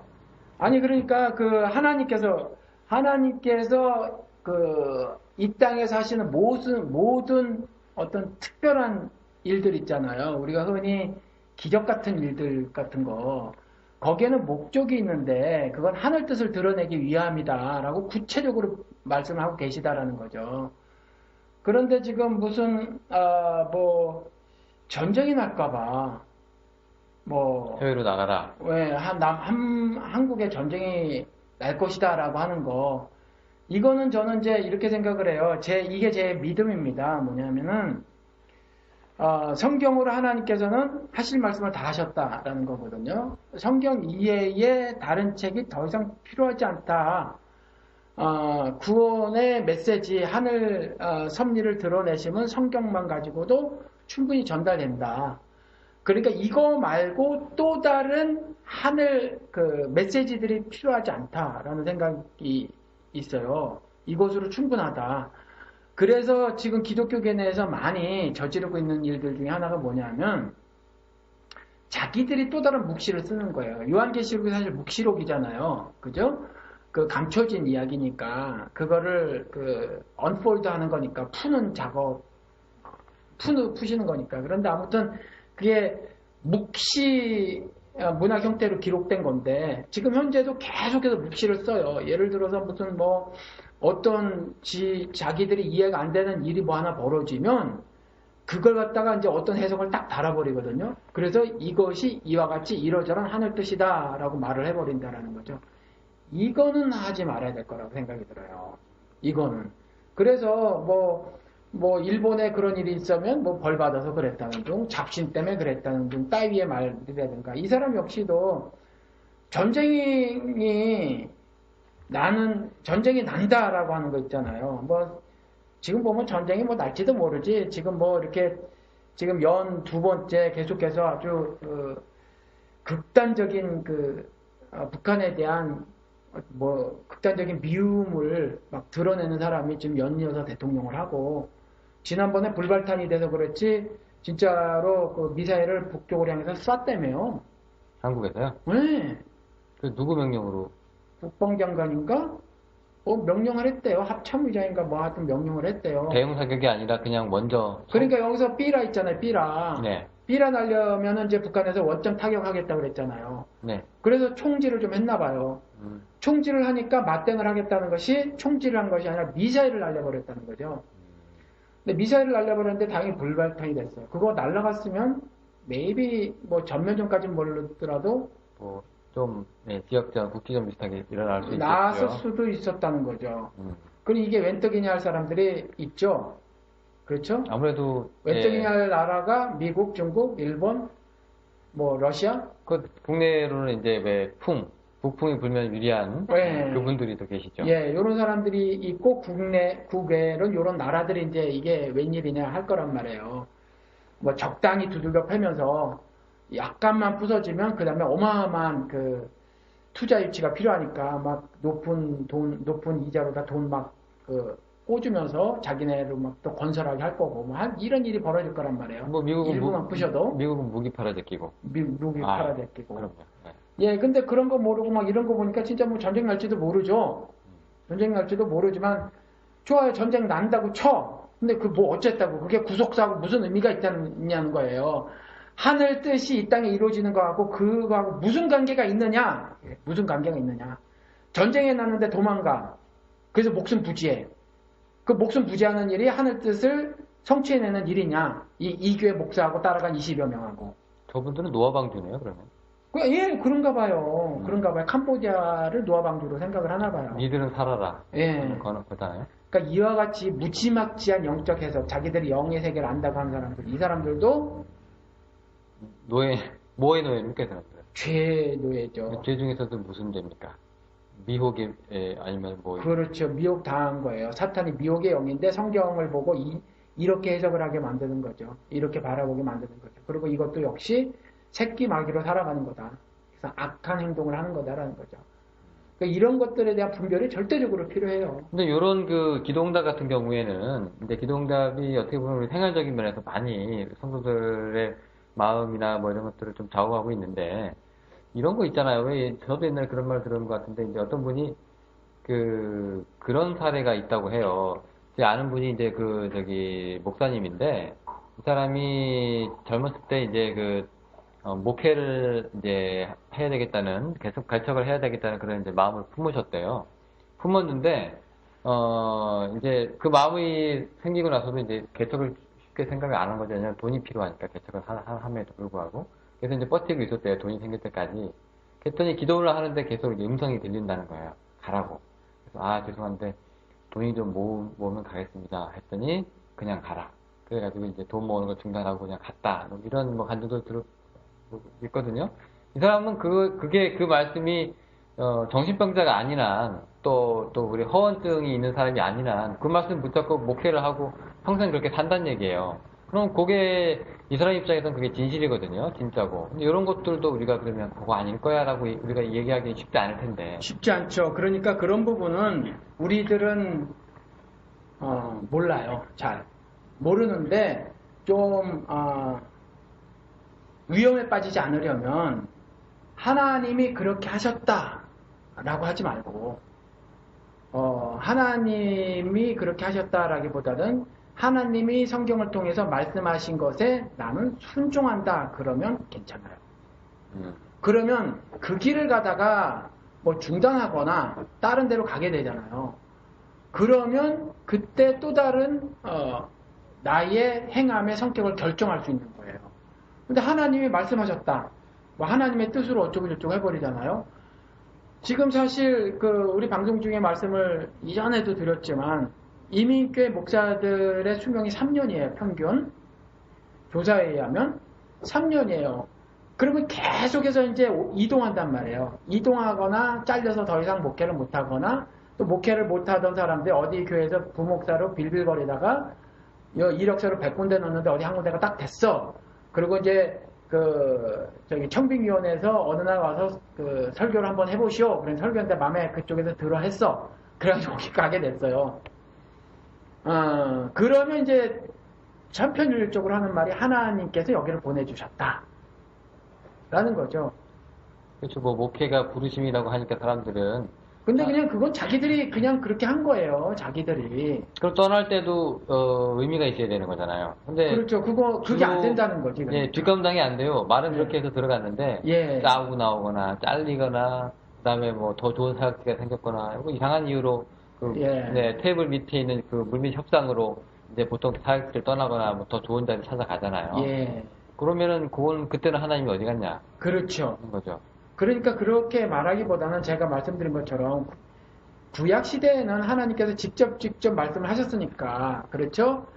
성경이 손에 쥐어지지도 않았고 그러니까 선지자들이나 제사장들을 통해서 말씀하셨단 말이에요. 그리고 그 말씀을 듣고 행했죠. 그래서 그때는 그랬어요. 근데 지금은 이제 하나님께서 자신의 기쁘신 뜻을 위해서 우리 마음에 소원을 주신단 말이에요. 그리고 그리스도께서 이미 하베스트다, 추수 때다. 근데 일꾼을 지금 찾고 있다. 근데 없는 거예요. 목사는 이렇게 많은데 일꾼이 없는 거지, 하나님의 보시기에. 목사는 진짜 많아요. 예. 그런데 내가 지금 한국에서 1000명씩 배출된대요, 1년에. 야. 10,000명 아니에요? 저 10,000명을 알고 있는데. 목사가? 예. 10,000명? 몰라요. 나 1000명이라고 들어서 정확히 모르겠어요, 아무튼. 신학교 졸업자가 10,000명이고, 목사 안수가 1,000명인가 보다, 그러면. 그런가 봐요. 예. 아무튼지. 그런데 추수할 때 일꾼이 없다고 하는데 목사는 많어. 그렇죠? 그렇죠. 요즘 이민교회 들어가 봐도요. 예. 그냥 호칭 목사가 많잖아요. 예. 그런데 이제 사역자리가. 그 사람들이 이력서 쓸 때는 다 이제 부목사로 어디서 10년 있는 걸 한 거지. 그렇죠? 협동 목사네. 지금. 협동 목사. 그래서 사실은 어찌 보면 교인들은 너무 착해요. 그러니까 교인들은 착해요. 그래서 정말 물론 이제 또 갈라스 갔을 때도 교인들이 정말 악한 모습들을 보이기는 하긴 하지만 일단 청빙에 올 때는 교인들이 좀 순진해요. 자기 나름대로 뭐 높은 그 기준을 세우고 뭐 이리 뜯어보고 저리 뜯어보고 하는 경우도 있지만 그래도 순진해요. 제가 보기엔 목사들은 다 어떤 꿍꿍이 속이 있어. 다 자신의 종교적 야욕을 드러내는 거예요. 예? 내 종교적 욕망을 성취하려고 하는 거예요, 사실. 잡잘 들어간 거지, 솔직히 얘기해서. 종교적 욕망이라기보다도 그나마 욕망이 그러니까 종교적인 성향의 욕망인데 예. 그게 이제 대기업에 들어가면 임원이 되고자 하는 욕망. 예. 그다음에 이제 목회를 하면은 이제 1인자가 되고자 하는 욕망. 뭐 결국 다 하나로 다 이제 합해지는 그런 거네요. 근데 제가 청빙위원회에 있어봤잖아요. 예. 신학교 떠나면서 사실 저는 내가 신학교 떠나는 게 한국교회 사역자들의 질을 높이는데 참 도움이 될 것 같아요. 그러고 나왔는데, 아이고. 그 청빙위원회가, 예. 저도 이게 평신도 자격으로 이제 있어봤더니, 엄청 가릴 거 가리고 따질 거 따지더라고요. 그래도 제가 보기엔 순진한 거예요. 스틸. 예. 목사들의 꿍꿍이 속보다는 순진한 거예요. 그래도 이제, 처음에 청빙위원회에 들어올 때는, 그래도 저 사람은 야욕이 있어, 저 사람은 야망이 있어 하는 사람을 찾는다기보다도, 좀, 뭐라고 해야 될까, 좀 착하고, 선하고, 양들을 잘 먹이고 이런 분위기를 또 좋아하더라고요. 그러니까 누구야? 새정치민주연합? 새정연? 거기에서 문희상 대표를 끌고 온 거랑 똑같은 거지. 그러니까 새정치민주연합이 앞으로 그 국민들에게 지금 이와 같이 정말 뭐라고 해야 되나 이렇게 미움을 받을 수가 없잖아요, 사실. 그렇죠? 이상하게 사고는 새누리가 다치는데 예. 욕은 새정연이 많이 들어요. 왜냐하면 새정연도 새누리랑 거의 비슷한 모습을 가져가고 있으니까. 크게 달라진 건 없다. 예. 뭐 이런 거잖아요. 그래서 이럴 때에 예를 들어서 이제 누구야? 그 여자 박영선 씨가 물러나고 뭐 이렇게 저렇게 하면 이제 새로 이렇게 비대위인가? 아무튼 대표 뽑는데 문희상 씨를 뽑았단 말이에요. 뽑은 이유는 뭐냐 하면, 야, 우리 새정연이가 지금 국민들에게 이와 같이 국민들로부터 지지를 받지 못하고 이러니까 어떤 새로운 그 지도 체제를 만들거나 새로운 그 지도자를 세워서 정말 체질 개선을 해보자 이게 아니었잖아.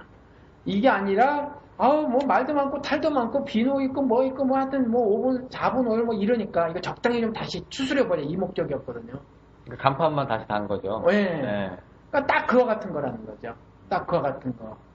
그러니까는 목사를 청빙할 때 그냥 우리 교회 그냥 탈도 없고 그저 적당히 적당히 무사히 넘어가고 끌어갈 사람, 그런 사람, 그냥 성품이 온화한 사람, 그렇게 뽑는 거예요. 이 사람 입에서 뭐 하늘복음이 터지든지 말든지 이런 거 별로 관심 없으신 분들이 꽤 많아 보여요. 그쵸, 교회 부흥시킬 사람. 네. 네, 이 사람 와가지고 교회 수가 더 늘어나고 우리 교회가 좀 돋보이게 해줄 수 있는 그런 능력자. 성품은 또 순한 양. 그렇죠.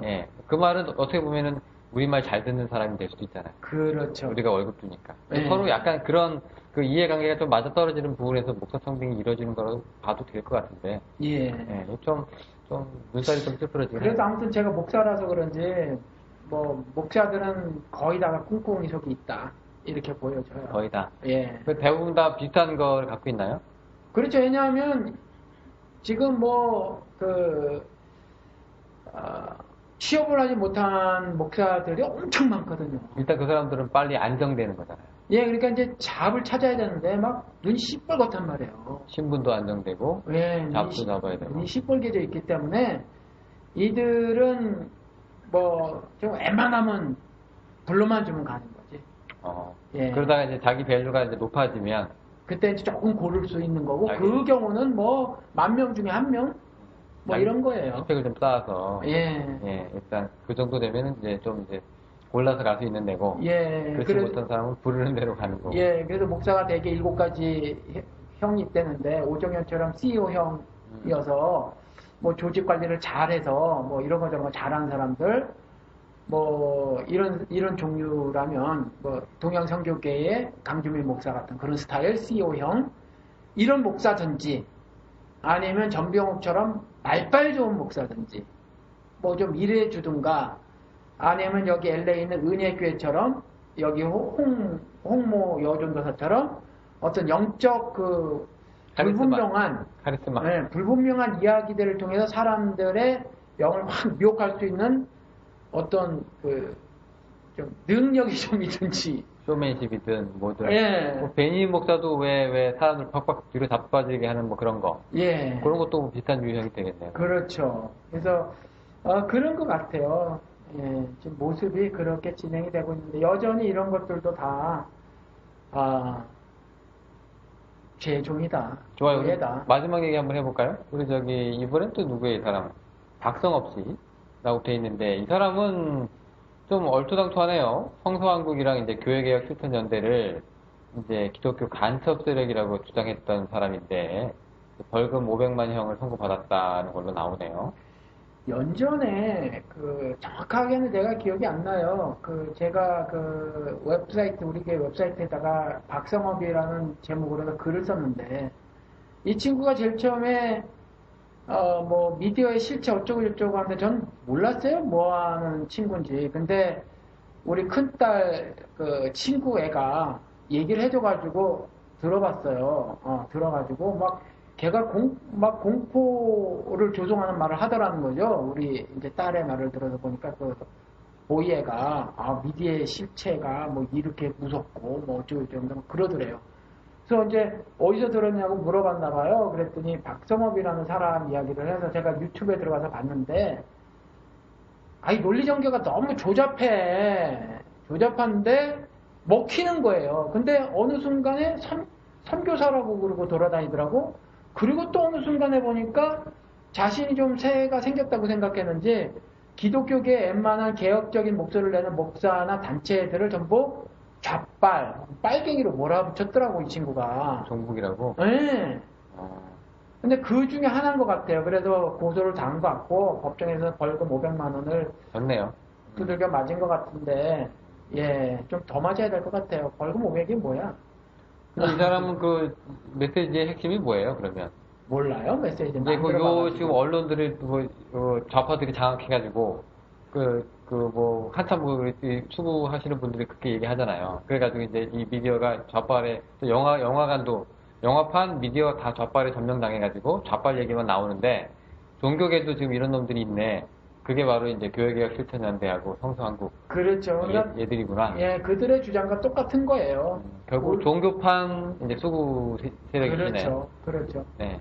뭐, 우리 조용기 씨가, 뭐, 옛날에 그 김대중 씨인가? 뭐, 대통령이 되면, 뭐, 인공기가 뭐 서울 한복판에 뭐 휘날릴 컬러입니다. 것이다. 예, 예. 뭐, 이렇게 말하는 그런 류인 거죠. 예. 그러니까 완전히 뭐, 그러니까 그동안 또 여러 사람을 미혹을 시켰는데, 굉장히 많은 사람, 뭐, 외국도 막 돌아다니고 초청 집회하고 그런데요. 그런데 여전히 깨어있지 못한 다수의 교인들은 또, 야, 그러고 넘어가는 거죠. 저 교육개혁 실천연대하고 청소한국이 제가 알기로 되게 건전한 단체로 알고 있고요. 그 다음에 이제 윤리적인 면이라든가 이런 거 굉장히 강조를 하잖아요.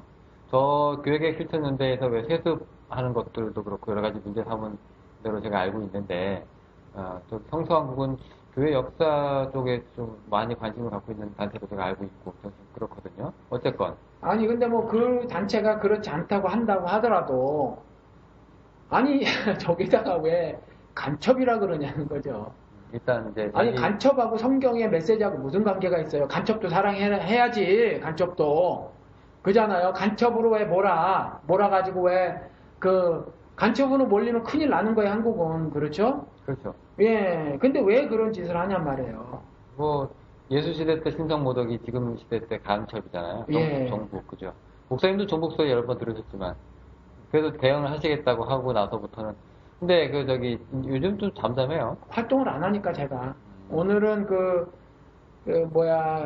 그와 같은 뭐 종북이나 좌빨이나 뭐 이런 소리를 들은 우리 희망연대에 그 두 여성 활동가가 있죠. LA는 린다 씨 있고 뉴욕에는 김은주 선생님 계신데 두 분 다 지금 고소고발 들어갔어요. 뉴욕은 미국법으로 그 다음에 LA는 한국에서 해가지고 누구를요? 그 뭐 블루 투데이인가 하는 데가 있는데 언론 매체예요? 예 인터넷 언론 매체인데 뭐 한 서너 개의 자회사 갖고 있고 그런가 봐요. 근데 거기에서 이제 LA 같은 경우는 린다 씨하고 문성영 씨를 종북이고 뭐 이러면서 막 그렇게 했어요. 그래가지고 그 민변 변호사님께서 이제 싸게 뭐 해주신다고 하고 그래가지고 아마 미스 USA를 통해서 우리 희망연대가 조금 모금을 한 것 같아요. 그런데 이제 모금액이 확 거쳤지. 근데 저도 좀 했어요. 좀 많이는 못 해드렸지만 좀 했어요. 했더니 여기 오늘 왔더라고. 뭐 결과가 왔나요? 아니 이제 그 접수를 했다 그러면서 고소장이 제출됐다고요? 예 여기 이렇게 왔어요. 황 목사님 후원해 주신 덕분에 한국에서 법정 대리인을 통해 경찰에 고소장을 접수했습니다. 찾아뵙고 인사를 드려야 하는데 이렇게 글로써 감사 인사를 대신하게 됨을 송구스럽게 생각합니다. 꼭 소송에 이겨서 정의가 진실이 이긴다는 걸 보여드리는 것으로 은혜에 보답드리겠습니다. 고맙습니다. 늘 강건하시고 평안하시길 기도합니다. 로스앤젤레스에서 린다 올림 이렇게 하셨는데 저는 활동이 없으니까 뭐 이제 요즘에 말이 없는데 뭐 활동만 하면은 뭐 전화해서 막 그러고 그래서 말씀드렸잖아요. 전에 한 번은 그랬다고 막 대짜고짜 막 그래가지고 제가 전화를 하도 많이 받아서요 항상 녹음합니다 이랬더니 전화 녹음합니다 그리고 안 받으립니다 그랬더니 다 끊어버리시더라고요. 예. 자, 그러면 그 법이 예. 무섭긴 무섭네요, 그죠? 예. 본인들도 이게 떳떳하면 종북이라고 할 텐데, 네. 감정적인 종북이지 실제로 제가 종북이다라고는 말 못하는 거잖아요. 아니 그리고 톡 까놓고 한번 얘기해 보십시다. 톡 까놓고 북한 가서 살고 싶어요, 솔직히? 뭐 의료 선교나 이런 거 아니면 힘들죠. 아니 가고 싶어하는 사람이 있을 것 같아요, 지금? 예를 들어서 이 박성업이라는 친구한테 한번 물어보자고요. 남한에 있는 사람들이 북한에 가서 살고 싶어 하겠냐고. 근데 저 사람들이 얘기하고 있는 거는 이제 북한에 가서 살고 싶냐 안 싶냐도 이제 우리가 그렇게 단편적으로 얘기할 수 있지만 예. 그게 이제 이미 여기서 사는 거 좋고 여기서 이제 살던 데니까 여기서 살지만 마음은 북에 가 있는 사람들이 북한을 조금이라도 돕겠다고 예, 물심양면으로 이렇게 조금 이제 애쓰는 것들을 다 종북이라고 얘기하는데 그 중에 하나가 드러나는 모양새가 뭐냐면은 정부 비판. 정부 비판이야 그 누구든지 할 수 있는 거 아닙니까? 아니 하다못해 무정부주의를 주창한다고 해서 그것 가지고도 뭐라 그러면 안 되는 거예요. 그리고 또 옛날에 그 김대중 정부, 노무현 정부 때 정부 비판하는 사람들 종북이라고 안 하더라고요. 그렇죠. 예, 그건 진짜 이상하지. 예. 그래서 이렇게 지금 한국에서는 저는 뭐 그렇게 생각을 해요.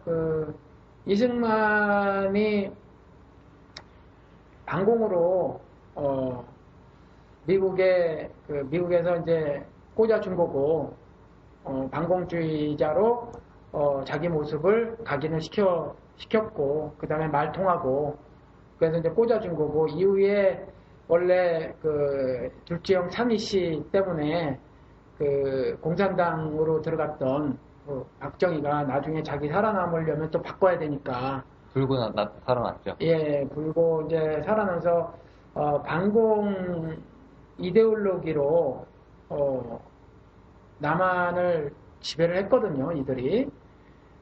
그러면서 종교계도 그 박정희의 통치 이념에 따라서 순응을 할 수밖에 없었어요. 그러니까 그 당시에 그 기독교계의 그 리더들이 다 이와 같이 박정희의 통치 이념을 신앙화했어요. 근데 그것에 대해서 비판의식을 갖지 못한 이와 같은 청년들조차, 이 박성업이라는 친구가 젊은 친구 같은데 이런 청년들조차 깨어나 있지 못하니까 성경에서 반공을 읽는 거지. 그러니까 기복신앙은 성경에서 돈을 읽듯이 이 친구들은 성경을 통해서 반공 이데올로기를 읽는 거예요. 그런데 성경은 그 이전에 쓰여졌잖아, 사실. 그렇죠? 자본주의니 무슨 뭐 공산주의니 이런 거 있기 전에 쓰여졌거든요. 그리고 하늘 구속 섭리에 관한 기사를 써놓고 있는 거지. 그럼에도 불구하고 이 땅에서 잘못된 것들을 비판할 수는 있어도 그러니까 반공산주의 이데올로기 시각으로 성경을 해석하는 거는 옳지 않아요. 어떻게 보면 이 성경을 보는 눈이 굉장히 중요한 게 예. 똑같은 성경인데 어떤 사람들은 성경을 읽고 혁명가가 되고 예. 누구는 성서를 읽고서는 이렇게 반공으로 막 사람들을 몰아가는 사람이 되기도 하고 막 그런단 예. 말이죠. 참 이게 해석을 하는 눈도 굉장히 중요한 것 같아요. 예. 그래서 지금 일각에서 말하고 있는 예수 그리스도가 혁명가다, 사상가다, 전 이쪽이 그릇된 해석이라고 본다고 말씀을 드렸죠. 예. 네, 하여튼 뭐 예, 오늘 여기까지 지금 우리가 다 이제 짚어봤는데 오늘 그 노예 얘기하다가 이제 여기까지 왔어요. 예수가 결코 물타기 밖에 있는 사람들을 지칭하고 독소를 퍼붓던 것이 아니라는 거, 오히려 그 안쪽으로 우리가 돌려서 그 독소를 스스로 적용을 해봐야 된다는 거에 우리가 시작을 해가지고 여기까지 흘러왔는데요. 예. 근데 지금 전병욱 씨나 이름도 유명하지 않은 홍모 씨 전도사라고 하는 저 사람이나 또 박성업이라는 어떤 젊은 청년 이야기를 했는데 사실은 이 사람 셋을 통해서 이 셋을 고발하려고 하는 건 아니에요. 사실 지금 오늘 방송이. 그렇죠. 그렇죠. 뭐냐 하면 이들의 메시지에 고개를 끄덕이는 다수에게 좀 말씀을 드리고 싶다라는 거죠.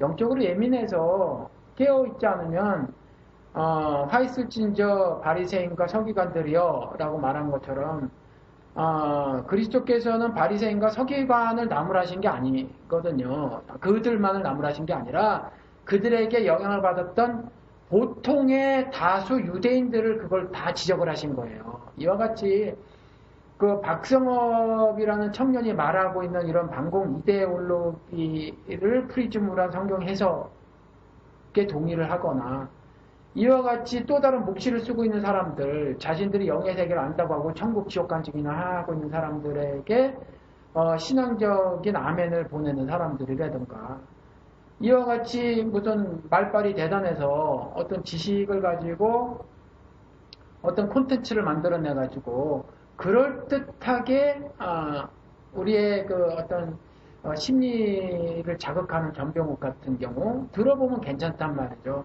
꿈이 생기고 소망이 생기는 듯한 말이에요.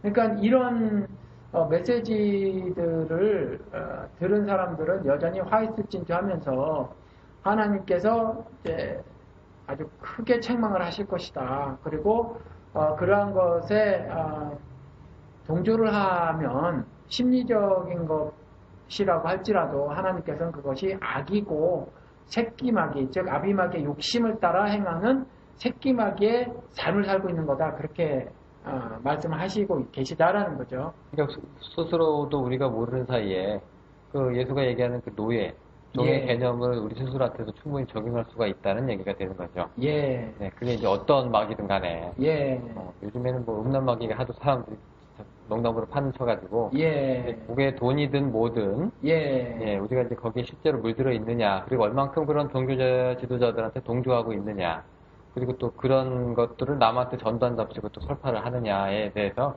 스스로 기독교를 오염시키고 있고 예수의 메시지를 조금 곡해시키고 있는 거 아닌가 그렇죠. 싶기도 하네요. 예, 우리 큰 딸애가 프리메스 공부하잖아요. 네, 그러니까 여기는 의대가 따로 있는 게 아니라 그 메디컬 스쿨을 들어가는 거죠. 전문 학교로. 여기는 법대도 전문 학교가 있잖아요. 그렇죠. 그렇죠? 그리고 법대 같은 경우 이전에 다른 걸 공부해도 이제 법대로 들어갈 수 있고, 근데 의대 같은 경우는 여기서 이제 의대에 들어가서 공부할 과목들을 미리 프리맷이라고 해가지고 뭐 생물 같은 거, 화학 같은 거 이런 거 이제 공부하고 그러잖아요. 예, 그 과정에 있어서 앞으로 의사가 되는 게 꿈인데 제가 어렸을 적부터 이제 우리 애들한테 뭐 잘 이해가 되든 이해가 안 되든 그 신자의 삶이 어떤 것인가에 대해서 많이 얘기를 했어요. 그런데 사실은 소화가 하나도 안 됐지. 아이들이 너무 어려가지고. 근데 어저께 전화가 왔어요. 그런데 한 40세쯤 된 이제 한국 분이 또 다른 여러분들하고 해가지고 1세나 혹은 1.5세 한인 닥터들이 그 두 학교, 그 LA에 있는 이제 두 학교, 하나는 사립, 하나는 공립인데 우리가 이제 사립을 다니죠. 그래서 그 두 학교에 있는 아이들을 프리메스의 과정에 있는 아이들을 불러다가 이런저런 이제 그 멘토로서 또 멘토링을 해줬대요.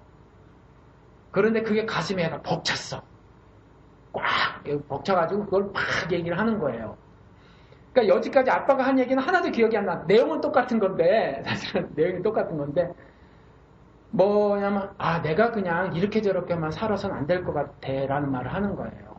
내가 정말 만약에 앞으로 의사가 내 소원대로 된다면 내 인생은 이렇게 저렇게 살아야 될 것 같아 라고 말을 했는데 뭐냐면 이 그 멘토로 온 분 의사분이 이제 얘는 어떤 그 제일 감명 깊었던 것이 여의사인데 이분이 이제 종합병원에서 의사를 하고 계시고 어떤 조그만 클리닉을 하는 것이 아니라 그러니까 연봉도 굉장히 높고 그런데 기독교인이에요. 그래서 그러니까 그 기독교인으로서의 윤리를 말을 해줬대요. 기독교인으로서 윤리를. 그걸 듣고 가슴이 벅 찼던 거야. 그래서 그게 생겨서 그러니까 뭐 얘가 앞으로 인생을 살아갈 때 이런저런 뭐 예를 들어서 대학생으로서 어떤 기술적인 부분에 대한 조언을 들은 것 가지고 기뻤던 것이 아니라 예수쟁이로서 살아가는 것. 근데 만약에 의사가 됐다면 의사인데 예수쟁이로 살아갔었을 때에 이와 같은 일들을 네가 해나갈 수 있으며 뭐 이런 이야기를 쭉쭉 경험을 통해서 막 이런 얘기를 나눠줬대요. 그래서 그게 가슴이 터지도록 너무 기뻤다라고 전화가 온 거야. 되게 좋았나 보죠. 예, 굉장히 좋아서 기뻐했다는 거죠. 그러니까 우리가 뭐 어린아이기는 하지만 이제 나이가 뭐 얼마 안 됐잖아요, 우리 애가. 근데 어린아이긴 하지만 그래도 이제 성경을 제가 보기에는 일독도 못했어요. 뭐 신약은 일독을 한 것 같아요. 방학 때 와서 막 매일같이 읽더라고 보니까 에브리데이. 그런데 구약은 일독을 못했던 것 같아요. 제가 보기에는. 그런데도 불구하고 여전히 요즘에도 바쁜 가지고 매일같이 성경 읽어라 내가 텍스트로 문자로 계속 보내면서 그렇게 실천하고 있는 것 같아. 근데 지금 이런 예들이 있잖아요. 이와 같이 막 이런 그 정말 성경적이지 않은 메시지들에 그냥 여러분들이 적극적이지 않고 소극적이라도 이것을 수용하거나 수수방관하거나 하는 것들은 하나님께서 화 있을진저 하고 그 다음에 너희들은 새끼마귀의 삶을 사는 것이다 라고 말씀을 하고 계시니까 이와 같이 어떤 경로를 통해서라도 이렇게 가슴 벅찬 정말 너는 의사가 되면 돈을 잘 벌 거야 아니면 너는 명예가 이와 같이 높아질 거야 뭐 이런 메시지를 들은 게 아니었거든요. 크리스찬인데 닥터로서 네가 살아갔을 때 이와 같은 충성을 너희들이 하나님께 볼 수 있어라는 말을 듣고 가슴이 벅찼다는 감격을 아빠한테 엄마한테 이야기를 하더라고 쉽게. 그러니까 뭐 자식 자랑 꼴처럼 돼버렸는데 절대로 그런 의도로 말씀을 드린 것은 아니고 이와 같이 죄의 노예로 우리도 살아가고 있지 않은가. 그냥 그리스도께서 분명히 돌 가지고도 아브라함의 후손 나는 얼마든지 만들어. 그러니까 그냥 교회 다닌다고 그냥 나는 천국이 보장된 사람이다 라고 생각을 하시지 말고 내 안에 혹시 주여 주여 하는 자마다 천국에 갈 것이 아니니라라고 그리스도께서 말씀하셨는데 그와 같은 모습이 있는지도 좀 살펴보셔야 하고 또 이와 같이 나는 아브라함의 후손이어서 자유자야 라고 따지듯 예수 그리스도에게 뭐 꼿꼿이 쳐들고 하실 일이 아니라 정말 정작 독설가 예수께서 왜 이렇게 말씀을 하셨는가? 지금도 왜 교회를 향해선 이와 같은 말씀을 지속적으로 하시는가? 도무지 어떤 경우는 반인륜적으로 보이기도 하고 도무지 정말 이성적으로 상식적으로 수용도 안 될 것 같은 말씀들을 하시는 것의 그 의도는 무엇일까? 그리고 그러한 삶을 살아가는 것이 너무나도 힘들고 어렵고 불편할 것 같은데 오히려 자기 짐은 쉽고 가볍다라고 말씀하고 그렇게 살았던 바울이 오 예스 이렇게 두 번이나 나는 기뻐하고 기뻐하리라는 고백이 도대체 어떻게 터져 나올 수 있는가 이런 것들을 생각해 보셨으면 좋겠다 라는 말씀을 드리고 싶어서 이제 오늘 방송을 하는 거죠. 그렇습니다. 그 유대인들도 혈통이고 그렇죠. 오늘날은 교회 생활 짬밥이잖아요. 그렇죠. 교회 잘 다니는데 저한테 왜 이러세요? 네, 이게 오히려 맞아요, 이제 맞아요. 이스라엘 자손인데 아브라함 자손인데 저희한테 왜 이러세요? 라고 얘기하는 거를 우리가 똑바로 생각하면 먼저 자기들한테 적용을 좀 먼저 해야 될 게 아닌가 생각을 들고요. 독설가 예수가 이제 누구한테 얘기를 하는지 그 내용은 어떤 거였는지에 대해서 이제 얘기를 좀 했는데 그 이제 노예 이야기로 이제 풀렸어요. 예. 네, 그렇게 됐습니다. 우리 또 다음 시간에 또 여러분들 다른 또 에피소드로 또 찾아뵙도록 하겠고요. 예. 오늘 한 목사님하고 저하고 준비한 건 여기까지입니다. 네, 감사합니다, 목사님. 안녕히 계십시오.